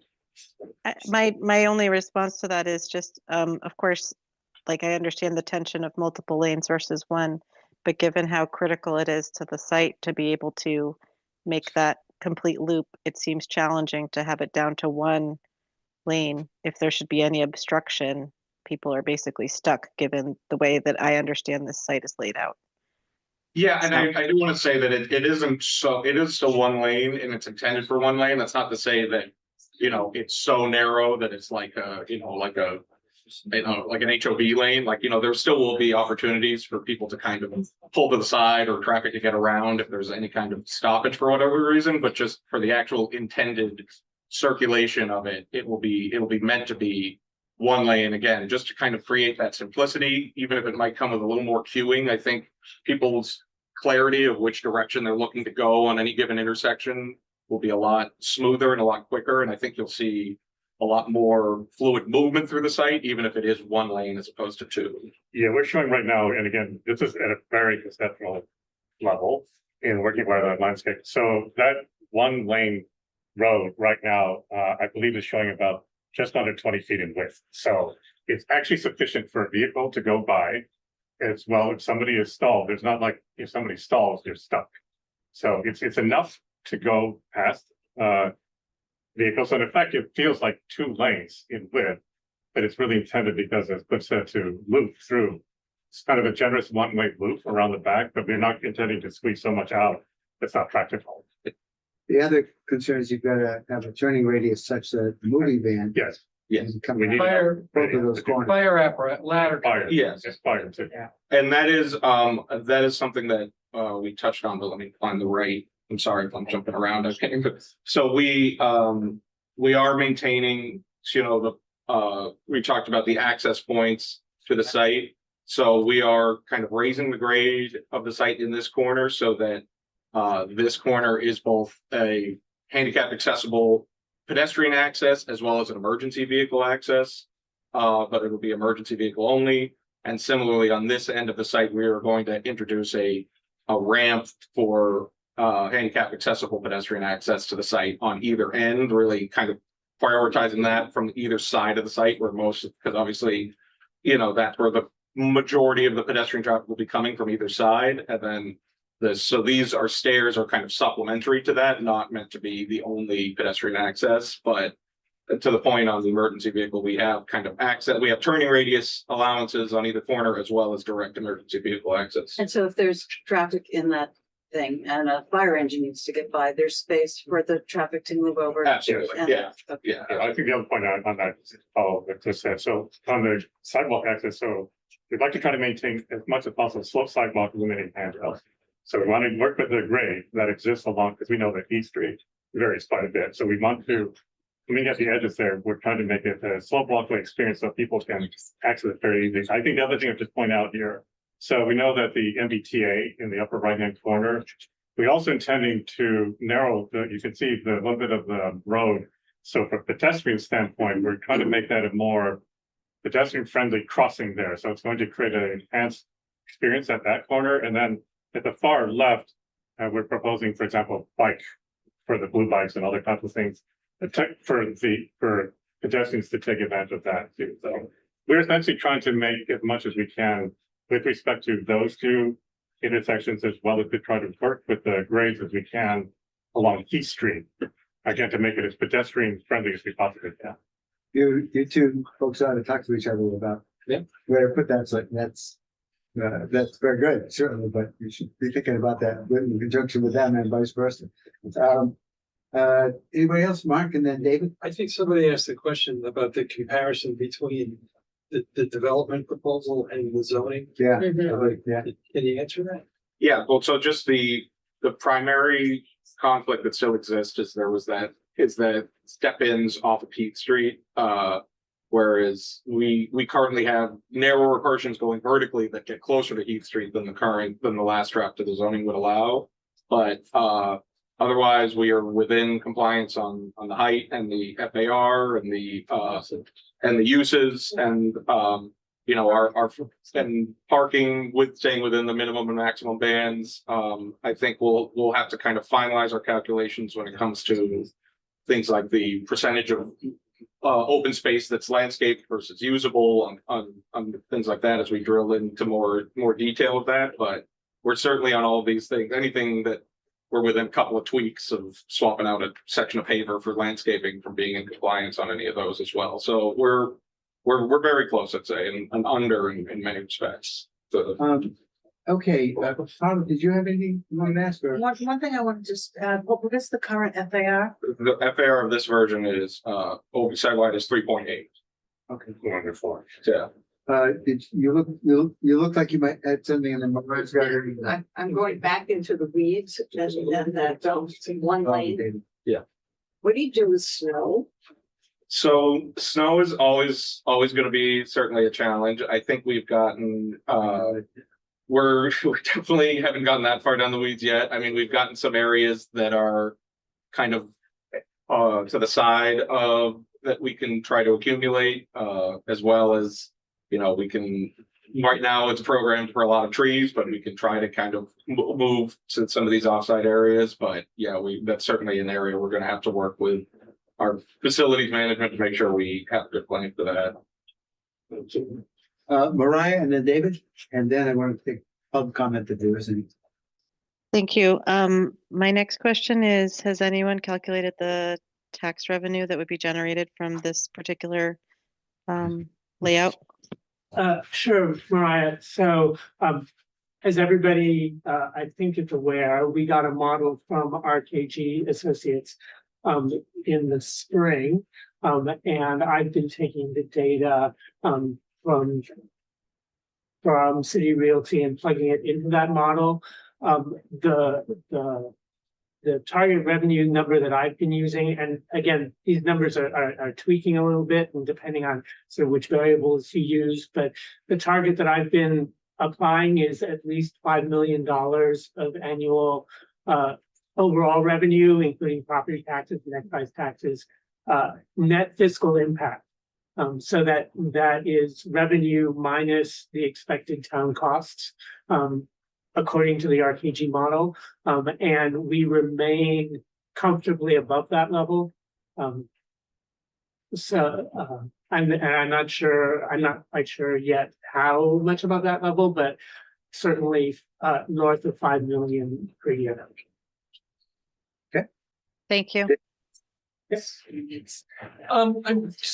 So I think that the views from Heath Street, both the street level view and the bird's eye that Janice was talking about, have done a lot, and I think that we're sort of in a good place to have a conversation about the taller skinnier pieces being near Heath Street, and as opposed to the sky plane where they have to step back significantly on the Heath Street side. But right now, if you just look at the medical office building there and the material change at 7 stories. It not so much even in this drawing, but particularly the view down Boylston Street, the very first image. It sort of feels like paint, and I don't think that it accomplishes the scaling, the urban scaling that you get from step backs or other kinds. I mean, I was thinking about this a lot yesterday because I went on a surprisingly to me long bike ride with Biking Brookline. We were out for 8 hours, including taking ferries. I just hadn't. I didn't look when I signed up. Anyway, but we went to East Boston and we went to a lot of places. We rode along where the Sonesta Hotel was or is or whatever, Charles Bank and, in Cambridge. And, sometimes it's 2 stories and sometimes it's 4 stories or 5 stories or 7 stories or whatever. But, there's massing changes. And, this just feels still like the color change isn't really doing it in the vertical. I mean, I think stepping back the middle of the hotel is significant, but it just doesn't look as really the relief.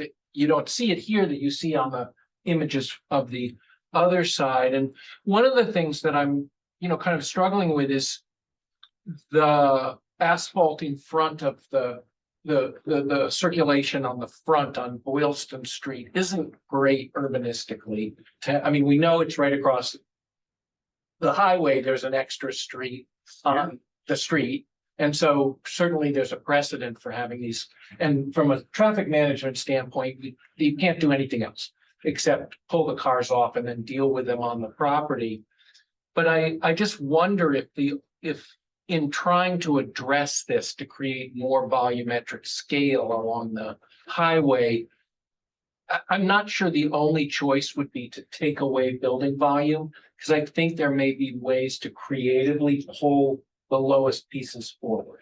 I know you want to make sure that everybody can get by and you have the drop off and some local parking. You're not getting a lot out of that parking. And I think your 7-story building is further forward, right? Yes. Yes. So I think that you're creating a line that has building mass closer to Boylston Street. And I don't think that's a bad thing urbanistically. I mean, I don't think it's wonderful for the public way to just have it get wider and wider here and have a very tall wall that's really far back. So I think it's worth, I don't know that this is saying make less building on Boylston Street to create something that has more scale. Are you talking about like cantilevering floors over? No, I'm just wondering if you can rethink exactly if any of the buildings could literally push forward and still have traffic flow on the private way there at work and still have the drop off. So move forward with a step back or just move forward?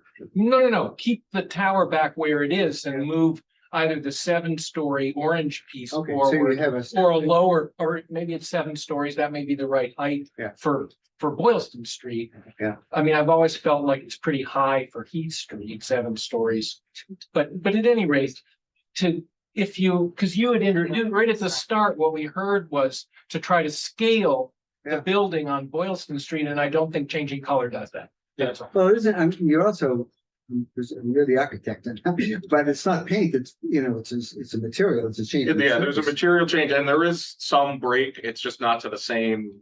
There is, 10 to 15 foot breaks happening at essentially like above the parking garage and then at the transition. It's just, it might just not be showing up as clearly on the watercolor version. When you say breaks, you mean step back? A few, more in the kind of the 10 to 15 foot, like creating a cornice line level of breaks here and here, as opposed to like the skyplane would have required like 40 to 50 foot step backs, which really create a lot of, layout and like functionality issues. I will say that I appreciate these comments, and again, we're at a very conceptual level of thinking, and very much so. I think the things as architects, we really will be looking at is exactly the kind of things that you described. So there will be shifting of plants. Materiality is going to play a big role. The variegation of the facade itself with respect to residential right now, this is very abstract. But when you actually start to do real residential layout, introducing balconies, introducing other feature elements, that will further break down the scale of these buildings. And then eventually when we get to the idea to try to make some things, and I appreciate the comments about, we've tried to focus a lot of attention on East Street, on this design conceptually, but the next level really on Boylston Street, going back to that side of it, as you said, David, I think those are kind of the next level of thinking, because we're already seeing that in the just the move of breaking the volumes apart this way, we're already starting to see things that are positive, and I think we can go further. So I think everything that is being suggested or being talked about, I think we absolutely can embrace and think further as we go along. So each time we come back, it's another level that we can take a whack at, continue to refine the past. Yeah, just to follow up on this, I wanted to call out a couple of other elements that we might have not, as you can see on this building here, we have this four-story condition and a more kind of a squared off, that above that, there starts to be a break from the corner as it rounds. So again, trying to create some of these visual breaks in massing, not just in materials, is kind of currently part of the program. Obviously, we can continue exploring, other methods or more variable methods, but I did want to kind of highlight that the color scheme is not just purely color. It is also some level of massing and material change as well. Linda, and then I want to take public comment. Just to echo what other people have said, I think we've been incredibly responsive to the neighborhood and to the community, and this is beautiful and would fit in beautifully in Kendall Square. I still have a big problem with the height, and if we say, 14 stories, okay, that's the new that we're doing here.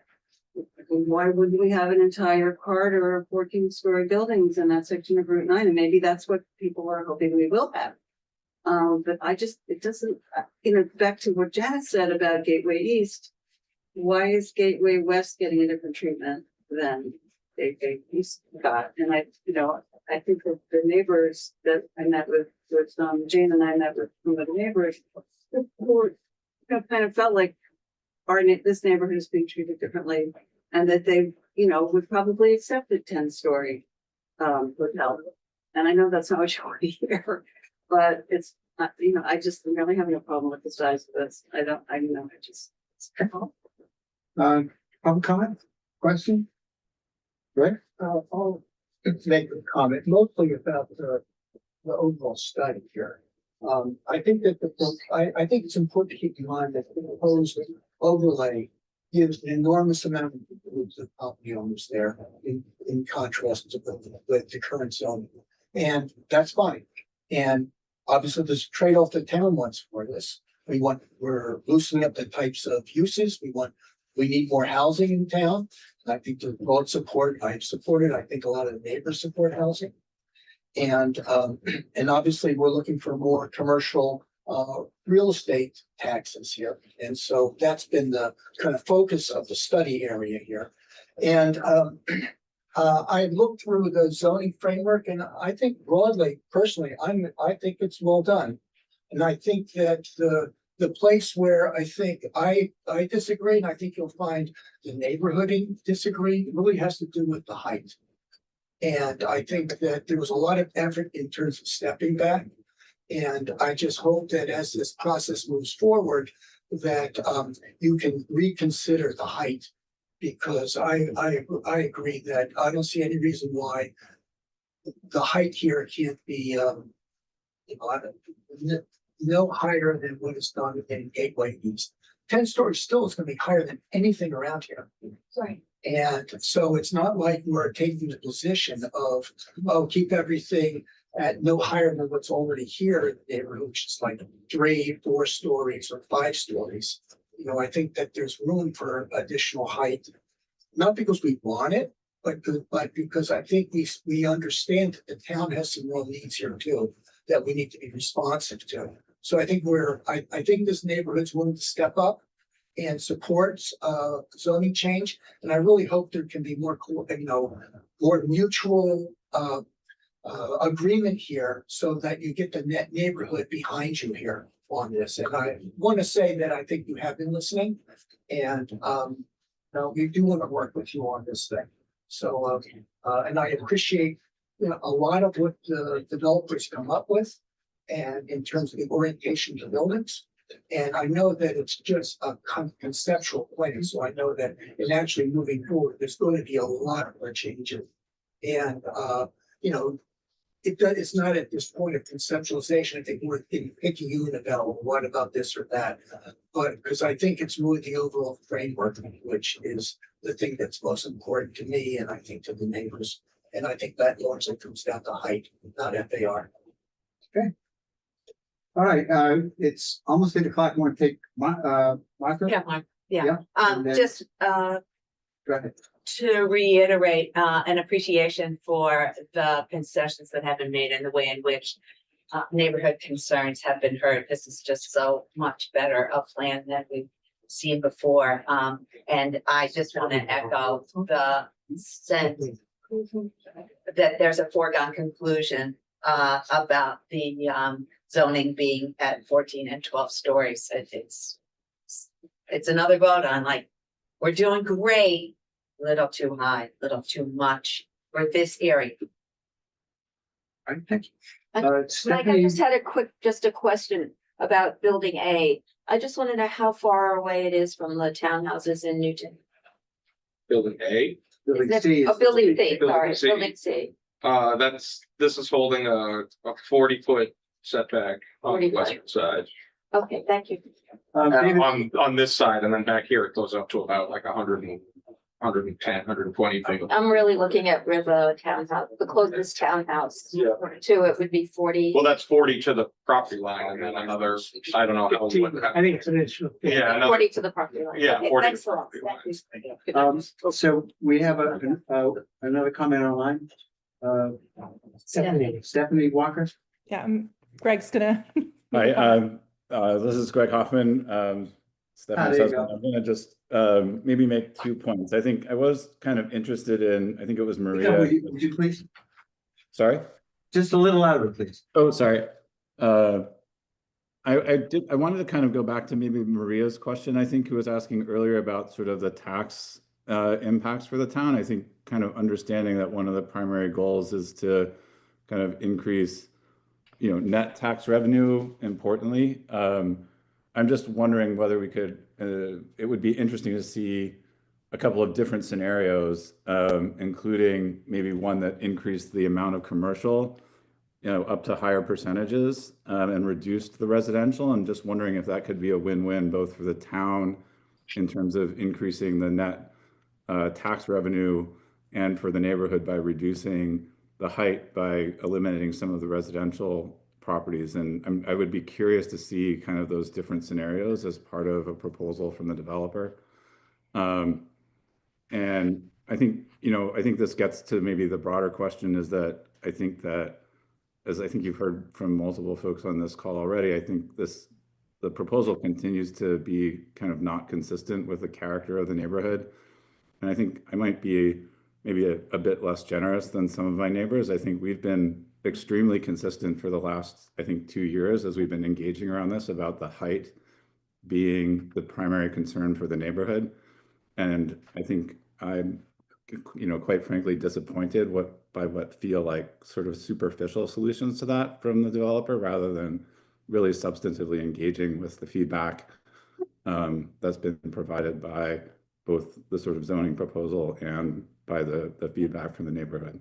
And I think, I would just end with kind of echoing Blair's comment is that the neighborhood really wants to get behind this project. We want to have a kind of a vibrant, well-utilized space adjacent to the neighborhood. But I think the reason that we're at these sort of loggerheads is because, I don't think that feedback has really been engaged in a substantive way. Can I make one comment? Go ahead. Thank you for your presentation, and I do think in many ways first of all, seeing a visual is very helpful for me personally, and I do think that many of the things that we asked about have been addressed. I do agree with the concerns that the neighborhood has expressed around height and all of that. I also have a concern with the retail being, I know that this was a lot of effort to put it in a plaza area, but if you look at what is failed in the street, it's the ones that go on the side. that you actually can't see from the street or from the back. So businesses have failed that are, what do you want to say, like that you have to take a right turn to see it. And those are the ones that have had a constant turnover.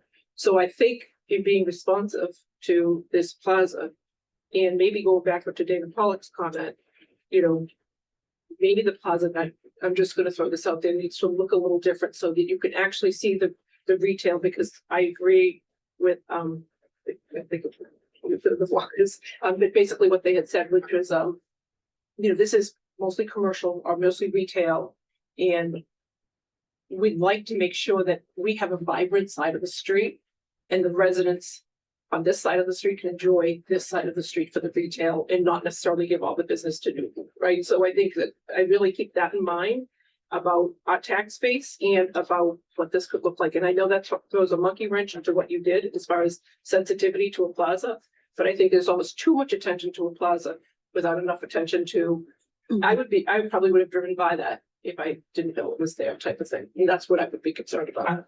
So just want to say that. I will say, just when you're comparing the different kinds of commercial, you know, you know the numbers probably better than I do, but I think there's about 55,000 square feet of retail. The amount given over to the hotel and conference center is probably around 3 times that. And the amount going to the medical office building, I think, was also 2 or 3 times the amount going to the retail. So I appreciate that, you know, the retail is specifically placed to be to help activate the space. But there, in terms of the town's commercial revenue, the other portions of the commercial are actually significantly larger and form a much bigger part of the commercial tax. I appreciate what you're saying. I just don't think they're visible. And my only concern for medical office buildings is that's a 30-minute appointment. So it's actually increasing traffic, right? So I'd rather see like people stop for 2 hours and have dinner or whatever it might be. So I just want to say, because I don't want to be 850 Boylston Street, you know, west, right? Because that's a constant traffic thing. So I hope we can think beyond medical office buildings, because it's not vibrant. It's just my opinion. So for, Go ahead. I really appreciate that. I think, you know, we heard loud and clear from the community engagement portion consistently throughout all public comment and community advisory group feedback that like getting the retail right and, you know, setting the retail up for success is really important. I do sympathize, and just thinking through the zoning and the requirements about where are we going to require the minimum ground floor commercial, and we don't want Heat Street to be the focal point because we want to preserve sort of the quiet character of Heat Street. No one wants to sit in outdoor dining right on Boylston Street, particularly when we don't have the benefit of that buffer road that the street has. And then I would also just, I think that the observation about sort of what WS development is doing and sort of who does well there and who doesn't, I would just be careful about reading too much into that, because it could also be that WS is intentionally, like, people who might be a little bit more riskier and are part of larger, well-established corporate brands like Lululemon or whatever, they're not going to put them on the prime Boylston Street facing property. So it's like, I think we should just be careful about reading too much into what does well and what doesn't. I want to speak to the question about height. Because in my mind, what I see is not a 14-story building, but at the neighborhood on the west side, to the west of the property, this is 7-story building, stepping up to 12 and 14. 12 and then 14 ultimately. So it's very, very different than at the beginning when we were talking about the 20-story building. You know, none of us really, we knew that wasn't going to happen. But very, very different than weighting the height to the west side versus weighting the height to the east side. And you may say, well, why should there be a 14-story building on the east side? But there is another piece of commercial property across Tully Street that is going to be developed sometime in the next 10 to 15 years. And height is going to be a factor there as well. So I do think you have to appreciate that drawing. It looks, you know, there's a big building sitting there, but that's going west on Route 9. coming east on Route 9, the view would be different, and coming up East Street, the view would feel different. I appreciate it's still tall. It's still more than people want, but I do want you to put it in the Height is context of height. where it is. Height is still height. I know, height per se is the issue. I understand that. I mean, the most urban part of Brookline has a 10-story hotel, Right, and and it doesn't abut any single family homes. That's right. It looks very strange. does anybody know the height of the Brook House? Because I think it's 15 stories. 15 stories. And What's it's the height? practically in What is Boston. I mean, I don't think you can compare that. That's Boston. This is not Boston. This Well, is there's, suburban. okay, so Actually, it's not in Michael, Boston. I mean, I'm like Santa, you're suggesting that, oh, someday the FedEx V-Care thing will get knocked down and that will be 14 stories. That was kind of my point. Like, do we want that? well, I don't know whether you want to know, there's a property owner over there who's going to have a proposal that the FAR is lower, it's an FAR 3, it won't be 14 stories. No, they are there. Oh, sorry. Where, It's- it's- I There's beg no your part of the pardon. 4.1. It is part of the It four. doesn't- Support. There will be something solid in there relatively tall. I appreciate that that people are unhappy about the height. I just want you to put it in perspective as to where it is. And to where it's. It's adjacent to our house. It's adjacent to our house. Right, And the building you're talking about is not. Right. And height is an equivalent of floors. Let's talk height, not floors. Okay. 185 feet right now. Yeah, 175 feet. My memory. Yeah. And I I don't know. All right, I tried.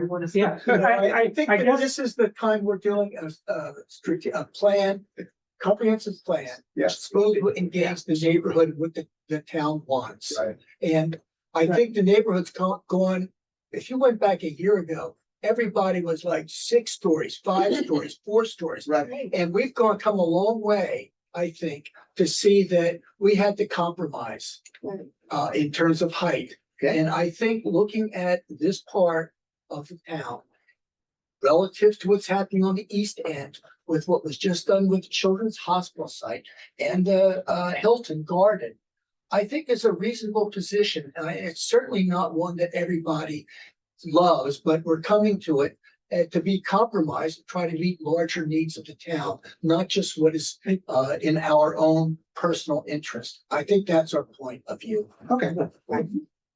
I appreciate, as I say, I really do understand the unhappiness with the height. I just want to put it in the context of where it is in comparison to where the original proposal was. And okay, you can say, well, what the hell? Yeah, That's but- terrible. These stories, we'd be settling at Yeah, let me 25. let me just finish what I'm saying. Well, okay, that was really terrible, but this is facing the west side of it is it's a 7-story property. I guess, well, I mean, Martha, you do raise a good point. In terms of both the economic viability of the development as a whole, as well as what the town is actually looking for in terms of revenue generation, right? And as I recall, there have also been proposals that had lower height, but were using much larger ground planes.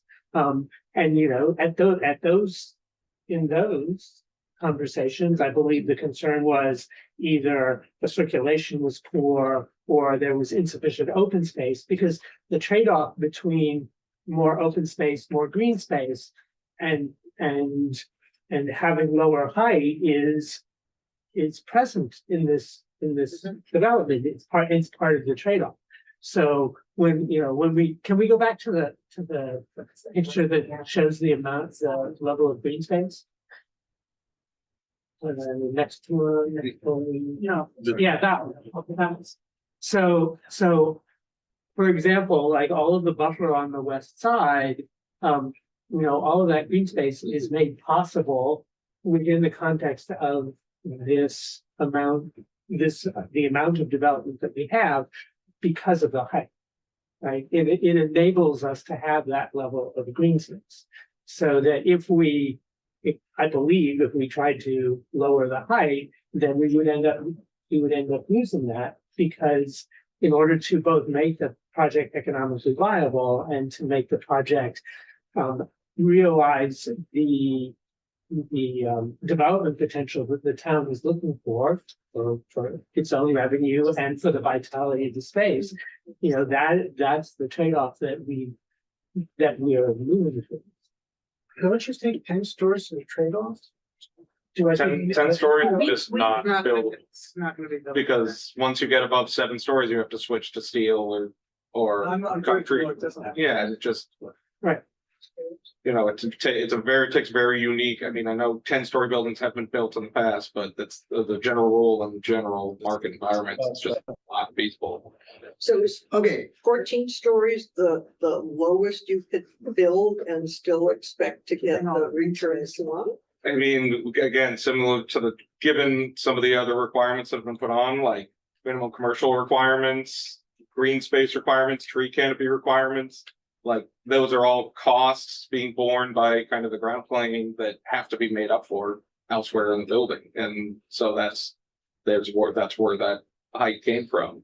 We had a lower density version that was predominantly residential in a prior meeting that also didn't hit a lot of the same requirements. It wasn't open to the public because it was residential. It didn't have activated community gathering spaces, and it didn't hit the town's financial goals. So there's a certain level of to have the commercial requirements, which commercial is less valuable than residential. I mean, I know we've kind of talked about that in the past, to kind of want to reiterate it again. Residential kind of pays for the commercial here. And so if we're going to have as much commercial as the town requires, there needs to be the compensating residential. And the only place to put that is higher up in the building, because the ground floor has to be the commercial, has to be the retail.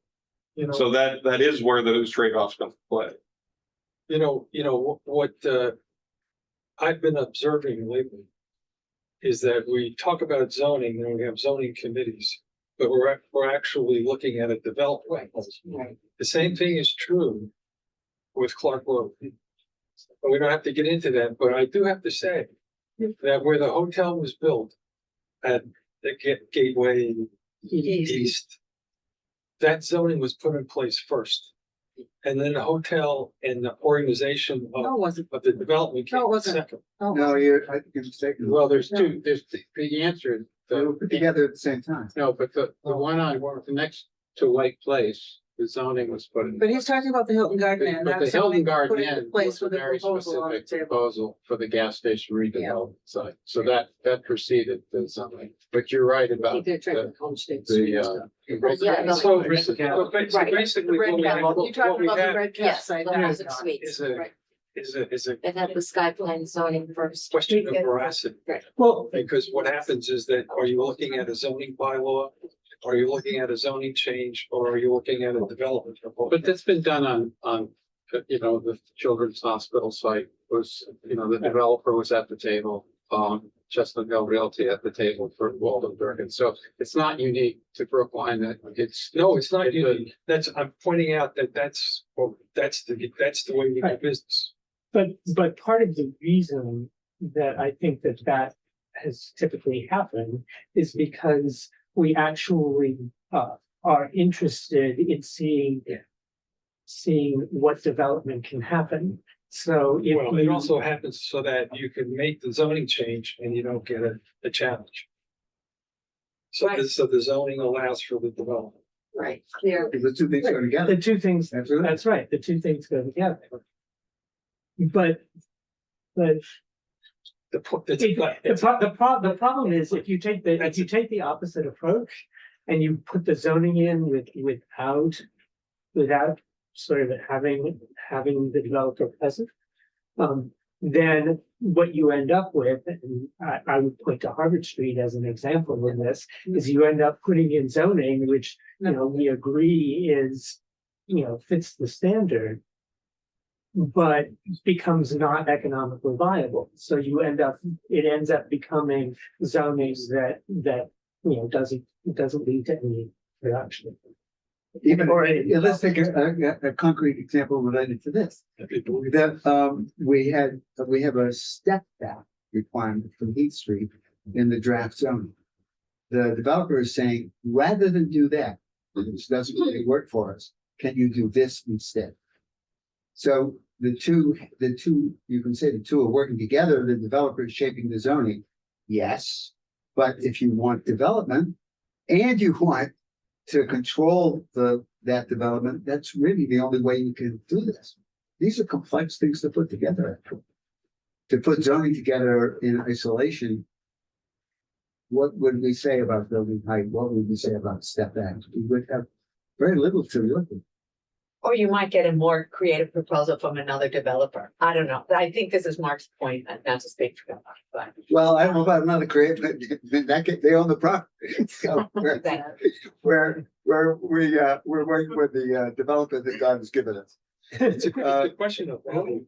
It's a question of whose values are you going to use. As simple as that. Yeah. You use town values, community values, neighborhood values. Yeah. And the answer is that we use them all. Or economic values. And the answer is that we use them all and we manage the trade-offs. Yeah. And then the difficulty is dealing with the trade-offs. And that's what people are saying. 14 stories is too much, 10 is right. Well, is there a trade-off in there somewhere? Yeah, there is. Between. Yeah, there's 11, 12, and 13. Absolutely. All right. So. Mike, I think there's still somebody with a hand up. Okay, so Stephanie, and then I think we're going to try and wrap up. Go ahead. Yeah, I want to speak since we're sharing the screen. There's a lot just happened, and I don't even know where to start. But I think what I think we're all feeling we've said this 1,000 times is every time we're at these meetings, it's a reaction. It's a reactive to everything. This entire process. You may all think so, but it has not been a process that has felt that we have been heard and working together.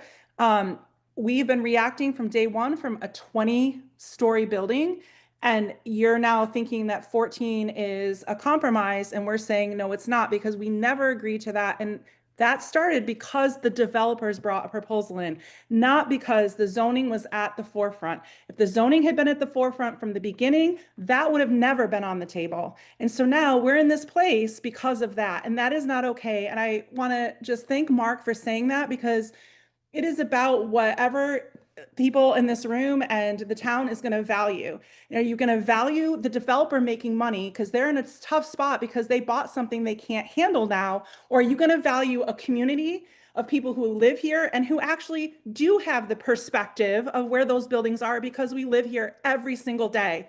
So I think many of us are at a point where we're extremely frustrated that we sit in this room time after time, we listen to PowerPoints, and yet the changes are incremental and the developers are at the forefront and not the zoning and not the needs of the community and the commercial development of the town. And you can hear it in my voice. I'm frustrated and I'm angry that this is what happens every single time.